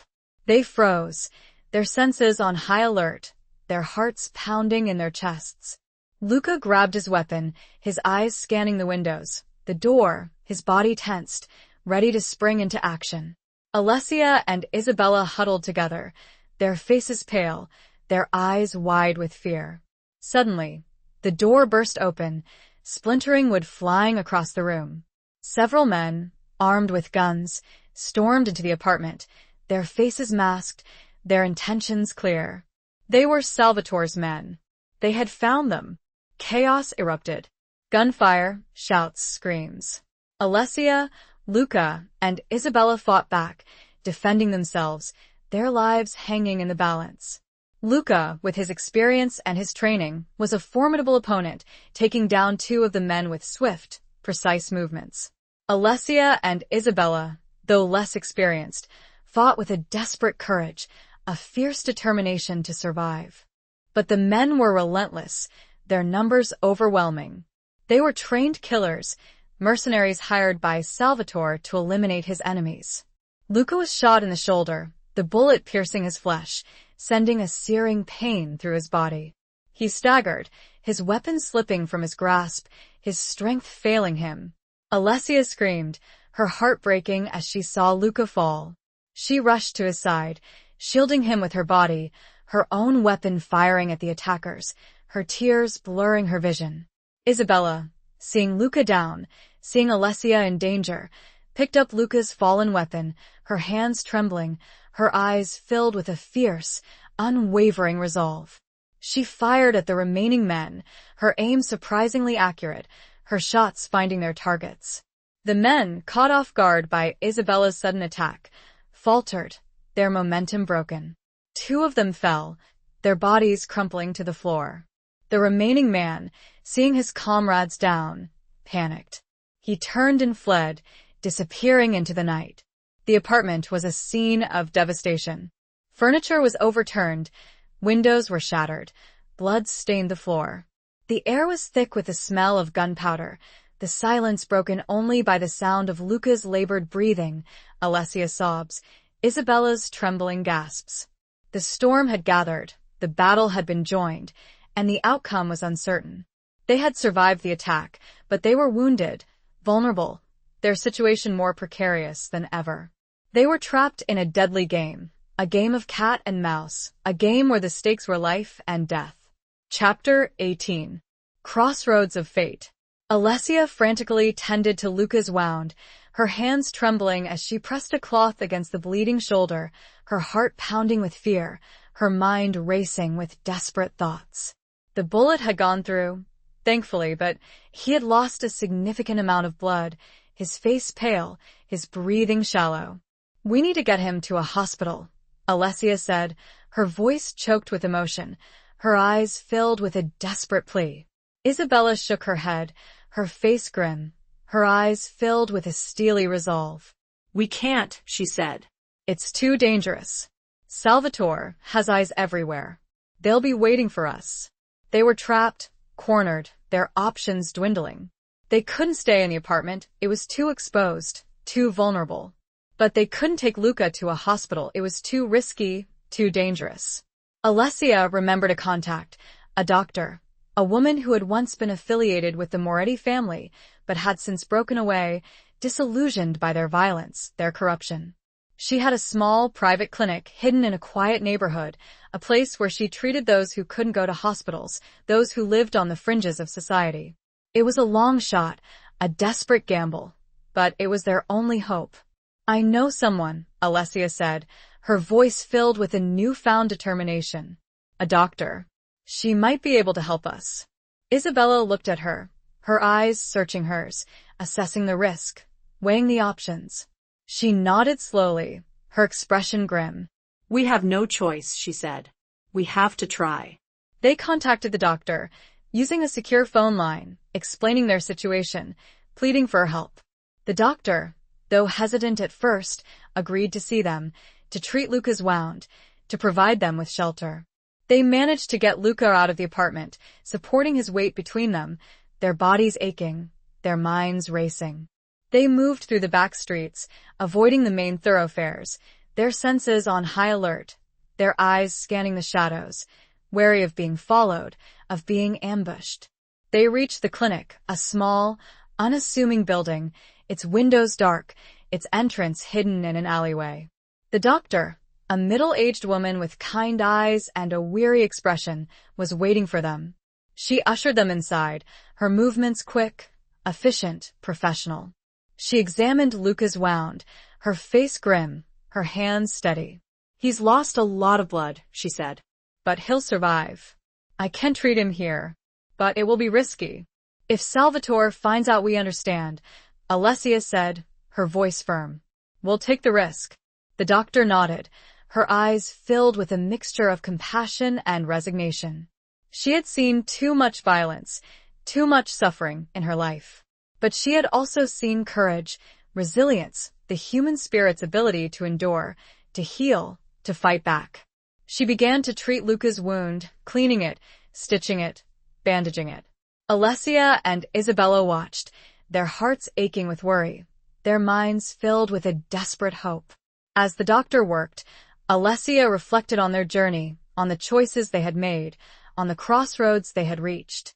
They had come so far, they had sacrificed so much, they had endured unimaginable hardships. But they were still alive, and they were still fighting. She looked at Luca, his face pale and drawn, his body weakened by the injury, but his golden eyes still burning with a fierce determination, an unwavering love. She reached out and took his hand, her fingers interlacing with his, a silent promise, a silent vow. They would survive this. They would overcome the odds. They would find a way to defeat Salvatore, to end his reign of terror, to build a new life, a life free from fear, a life filled with hope, a life filled with love. The clinic felt like a sanctuary, a temporary refuge from the storm that raged outside. But they knew it was only a temporary respite. They had to make a decision. They had to choose their path. They were at a crossroads, a turning point in their lives, a moment of fate that would determine their future. They could stay hidden, protected by the doctor, hoping to avoid Salvatore's wrath. Or they could take the fight to him, confront him, expose him, bring him to justice. The choice was clear. They couldn't hide any longer. They couldn't live in fear. They had to fight. They had to finish what they had started. As Luca drifted in and out of consciousness, his hand gripping Alessia's, a single word escaped his lips, a word that echoed in the quiet clinic, a word that summed up their journey, their struggle, their determination. Fight, he whispered. Alessia smiled, a tear rolling down her cheek. We will, she whispered back. We will. The crossroads had been reached, the decision had been made, the path had been chosen. They would fight. They would not surrender. They would not give up. Their fate was in their hands. Chapter 19. Blood and Redemption. Alessia, Isabella, and O'Connell, with Luca slowly recovering under the doctor's care, finalized their plan. O'Connell's second article, detailing Salvatore's embezzlement and betrayal of the Moretti family, was ready to be published. It was a calculated risk, a move designed to destabilize Salvatore's power base, to turn his own people against him. They knew Salvatore would retaliate, that he would come after them with everything he had. But they were prepared. They had gathered enough evidence, they had built a network of allies, they had the truth on their side. The article was published, and the reaction was swift and brutal. The Moretti family fractured, torn apart by accusations and denials, by suspicion and distrust. Salvatore's loyalists began to question his leadership, his integrity, his right to rule. Salvatore, enraged by the betrayal, by the erosion of his power, lashed out. He ordered his men to find Alessia, Luca, and Isabella, to bring them to him, dead or alive. He put a price on their heads, a bounty that attracted every mercenary, every assassin, every criminal in the city. New York became a hunting ground, a battlefield, a place where danger lurked around every corner, where trust was a luxury they couldn't afford. Alessia, Luca, and Isabella, with the help of O'Connell and the doctor, moved from one safe house to another, constantly on the run, always looking over their shoulders, always wary of being caught. But they were not passive victims. They were actively working to bring Salvatore down, to expose his crimes, to end his reign of terror. They used their network of contacts, their knowledge of the underworld, their cunning and their courage, to strike back at Salvatore, to disrupt his operations, to undermine his authority. They leaked information to the authorities, they sabotaged his businesses, they turned his own people against him. They were a thorn in his side, a constant reminder of his failures, a symbol of his impending downfall. Finally, they decided to confront Salvatore directly. They knew it was a dangerous move, a suicide mission, but they had no other choice. They couldn't live in hiding forever. They had to end this, once and for all. They discovered that Salvatore was holed up in the old Moretti estate, the place where it had all begun, the place where Alessia had first seen Luca again, the place where Antonio had been murdered. It was a fortress, heavily guarded, protected by Salvatore's most loyal men. But Alessia, Luca, and Isabella had a plan. They had studied the estate, they had gathered intelligence, they had identified a weakness, a vulnerability, a way to infiltrate the fortress. They would use the tunnels, the secret passages that ran beneath the estate, the tunnels that Alessia and Antonio had explored as children, the tunnels that only a handful of people knew about. It was a risky move, a desperate gamble, but it was their only chance. On a dark, moonless night, they made their move. They slipped into the estate undetected, using the hidden entrance to the tunnels, their hearts pounding in their chests, their senses on high alert. They moved through the darkness, their footsteps echoing in the narrow passages, their breath catching in their throats. They could feel the weight of the earth above them, the presence of danger lurking around every corner. They reached the main house, emerging from a secret panel in the study, the same room where Alessia had first confronted Salvatore, the same room where her father's journal had revealed his treachery. The house was silent, the air thick with tension. They could hear the faint sounds of voices, the muffled footsteps of guards patrolling the corridors. They moved cautiously, silently, their weapons drawn, their senses alert. They were hunters, and Salvatore was their prey. They found him in the ballroom, the same room where the wake for Antonio had been held, the same room where Alessia had first suspected Luca's involvement. He was alone, standing by the window, staring out at the darkness, a glass of whiskey in his hand. He looked old, tired, defeated. The weight of his crimes, the burden of his betrayals, had taken their toll. Alessia stepped forward, her weapon aimed at Salvatore's back, her voice firm, her eyes filled with a cold, hard determination. "It's over, uncle," she said. "It's time to pay for your sins." Salvatore turned, his eyes widening in surprise, his face paling. He had not expected them. He had underestimated them. He looked at Alessia, then at Luca, then at Isabella, his eyes filled with a mixture of hatred and fear. "You," he stammered, his voice trembling. "You have no right, we have every right," Alessia interrupted, her voice cold. "You killed Antonio. You betrayed your family. You destroyed lives. You deserve to pay." Salvatore reached for his own weapon, a pistol tucked into his waistband. But Luca was faster. He fired, the bullet striking Salvatore in the chest, sending him staggering backward, his body collapsing to the floor. Salvatore lay there, gasping for breath, his eyes staring up at the ceiling, his lifeblood staining the expensive carpet. He had been brought down, defeated, his reign of terror ended. Alessia, Luca, and Isabella stood over him, their weapons still drawn, their hearts pounding in their chests. They had done it. They had avenged Antonio. They had brought Salvatore to justice. But the victory felt hollow, empty. The violence, the bloodshed, the loss had taken its toll. They were exhausted, emotionally drained, their souls scarred by the battles they had fought. The sound of sirens filled the air, growing louder, closer. The authorities, alerted by O'Connell, were arriving on the scene. Alessia, Luca, and Isabella knew they had to leave, quickly. They couldn't risk being caught, being arrested, being imprisoned. They slipped out of the house, disappearing into the night, leaving behind the chaos, the violence, the aftermath of their final confrontation.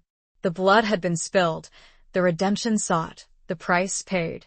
The estate, once a symbol of power and oppression, was now a tomb, a monument to the fallen, a testament to the futility of violence, a silent witness to the end of an era. Chapter 20. The final confrontation of hearts and loyalties. Alessia, Luca, and Isabella fled the Moretti estate, their escape aided by the chaos and confusion that followed Salvatore's death. O'Connell, true to his word, had contacts who helped them disappear, spiriting them away from the scene before the police could secure the perimeter. They found themselves in a temporary safe house, a nondescript apartment even more Spartan than their previous hideout. The adrenaline of the confrontation slowly faded, replaced by a profound exhaustion, a bone-deep weariness that settled over them like a shroud. Luca, despite his previous injury, moved with a restless energy, checking the windows, the doors, his senses still on high alert. Isabella sat quietly, her gaze distant, her hands clasped tightly in her lap. Alessia watched them both, her heart aching with a mixture of love, gratitude, and a lingering sense of unease. They had won. Salvatore was dead. The Moretti reign of terror was over. But the victory felt hollow, incomplete. The scars of the past, the wounds they had inflicted and endured, remained. What now? Isabella asked, her voice barely a whisper, breaking the heavy silence. Alessia looked at Luca, her eyes searching his, seeking answers, seeking reassurance. But Luca's golden eyes were clouded, his expression unreadable. He turned away, his gaze fixed on the darkened window, his silhouette a stark outline against the faint glow of the city lights. "We leave," Luca said, his voice flat, devoid of emotion. "We disappear. We start over. Somewhere, anywhere but here." Alessia felt a pang of disappointment, a flicker of fear. She had hoped, she had dreamed of something more. Of a reconciliation, a healing, a future together, a future where they could finally put the past behind them. Together? She asked, her voice trembling slightly, the word a plea, a question, a desperate hope. Luca didn't answer. He remained silent, his back to her, his shoulders slumped, his body radiating a tension that filled the small room. Alessia felt a cold knot forming in her stomach, a sense of dread creeping into her heart. She had known, deep down, that this moment would come, that the ghosts of the past would eventually rise up to haunt them, to separate them. Isabella stood up, her movements slow, deliberate. She walked over to Luca, placing a gentle hand on his arm. "Luca," she said softly, her voice filled with compassion. "You don't have to do this. You don't have to run anymore." Luca turned to face her, his golden eyes filled with a pain that Alessia could barely comprehend. "I do," he said, his voice hoarse. "I have to atone. For what I've done. For who I am." "You've already atoned," Alessia said, stepping forward, her voice rising in desperation. "You saved us. You risked your life for us. You brought Salvatore down. You've done enough." Luca shook his head, his eyes avoiding hers. "It's not enough," he said.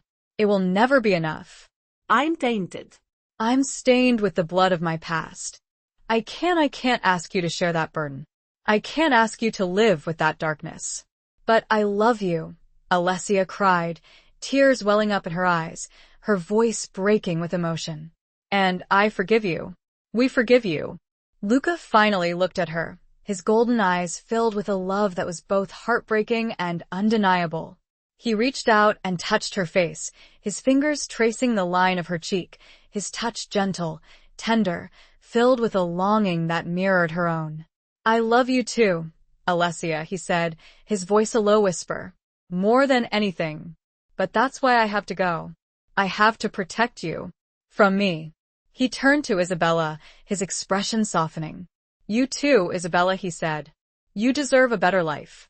A life free from violence, free from fear. A life I can't give you." Isabella's eyes filled with tears, but she nodded slowly, her understanding a silent acceptance of his decision. She had known, deep down, that this was how it would end. Luca walked to the door, his hand resting on the knob. He looked back at Alessia, his golden eyes locking onto hers, a final farewell, a final promise, a final expression of a love that would forever be etched in their hearts. "Goodbye, Alessia," he said, his voice barely a whisper. And then he was gone, disappearing into the night, leaving Alessia and Isabella alone in the empty apartment, the silence broken only by their sobs, their tears, their shared grief. Alessia sank to the floor, her body racked with sobs, her heart shattered into a million pieces. She had lost him. Again. But this time it was different. This time it was his choice. This time it was his sacrifice. Isabella knelt beside her, putting a comforting arm around her shoulders, her own tears flowing freely. They held each other, two women bound by a shared past, a shared loss, a shared love for a man who had chosen to walk a different path, a path of redemption, a path of solitude. The final confrontation had not been with Salvatore, but with themselves, with their pasts, with their loyalties, with their hearts. The blood had been spilled, the debts had been paid, but the wounds remained, raw and open, a testament to the enduring power of love and loss, of forgiveness and sacrifice. The city outside was stirring, coming to life, oblivious to the drama that had played out within those four walls, a drama that had reached its end, leaving behind a void, a silence, a lingering question of what might have been. The hearts had been laid bare, the loyalties tested, and the final choice had been made. Epilogue. Years passed. Alessia returned to Florence, to her art, to the quiet life she had built before the summons, before the return to the world she had tried so hard to escape. But she was not the same woman who had left. The scars of the past, the memories of Luca, the echoes of violence and betrayal had changed her, shaped her, made her stronger, more resilient, more compassionate. She restored paintings, bringing beauty back from the brink of decay, finding solace in the meticulous work, in the vibrant colors, in the tangible results of her labor. But she also used her art to tell stories, to express emotions, to explore the darkness and the light that coexisted within the human heart. She never forgot Luca. She kept his memory alive in her heart, in her art, in the quiet moments when she allowed herself to remember, to grieve, to hope. She wondered where he was, what he was doing, if he had found peace, if he had found redemption. She received occasional postcards, anonymous messages from distant lands, postmarked from various corners of the world, a beach in Thailand, a mountain in Nepal, a village in Africa. No words, just images, glimpses of a life lived on the run, a life of solitude, a life of searching. She knew it was him. She recognized the subtle signs, the unspoken messages, the lingering presence of a love that had transcended time and distance. Isabella remained in New York, working with O'Connell, using her experience, her knowledge, her courage, to help other victims of human trafficking, to fight for justice, to expose the criminals who preyed on the vulnerable. She became a voice for the voiceless, a champion for the oppressed, a beacon of hope in a world filled with darkness. She and Alessia remained close, their bond forged in the fires of adversity, their friendship a testament to the enduring power of loyalty, of shared experience, of mutual respect. They spoke often, sharing their stories, their struggles, their triumphs, their enduring love for the man who had brought them together, the man who had walked away. One day, Alessia received a package. It was a small, wooden box, unadorned, unmarked, with no return address. She opened it, her hands trembling, her heart pounding with a mixture of anticipation and dread. Inside, nestled on a bed of velvet, was a single object, a painting. It was a small canvas, a portrait of Alessia, painted with a skill and a passion that she recognized instantly. It was Luca's work. She stared at the painting, her eyes filled with tears, her heart overflowing with emotion. It was a masterpiece, a testament to his talent, his love, his enduring presence in her life. He had captured her essence, her spirit, her soul, in the vibrant colors, the delicate brushstrokes, the expressive eyes. She turned the painting over. On the back, in Luca's familiar handwriting, was a single word: forgiven. Alessia smiled, a tear rolling down her cheek, a wave of peace washing over her. He had found it. He had found redemption. He had found forgiveness. And he had sent her a message, a silent promise, a final farewell, a lasting tribute to a love that would endure, a love that had transcended time, distance, darkness, a love that had finally found its peace. She hung the painting in her studio, a place of honor, a constant reminder of the man she had loved, the life they had shared, the journey they had taken. It was a symbol of hope, of healing, of forgiveness, of the enduring power of the human spirit to overcome adversity, to find redemption, to create beauty from ashes. The art, the love, the memory remained, a testament to a life lived, a battle fought, a love lost and found, a forgiveness earned. The end.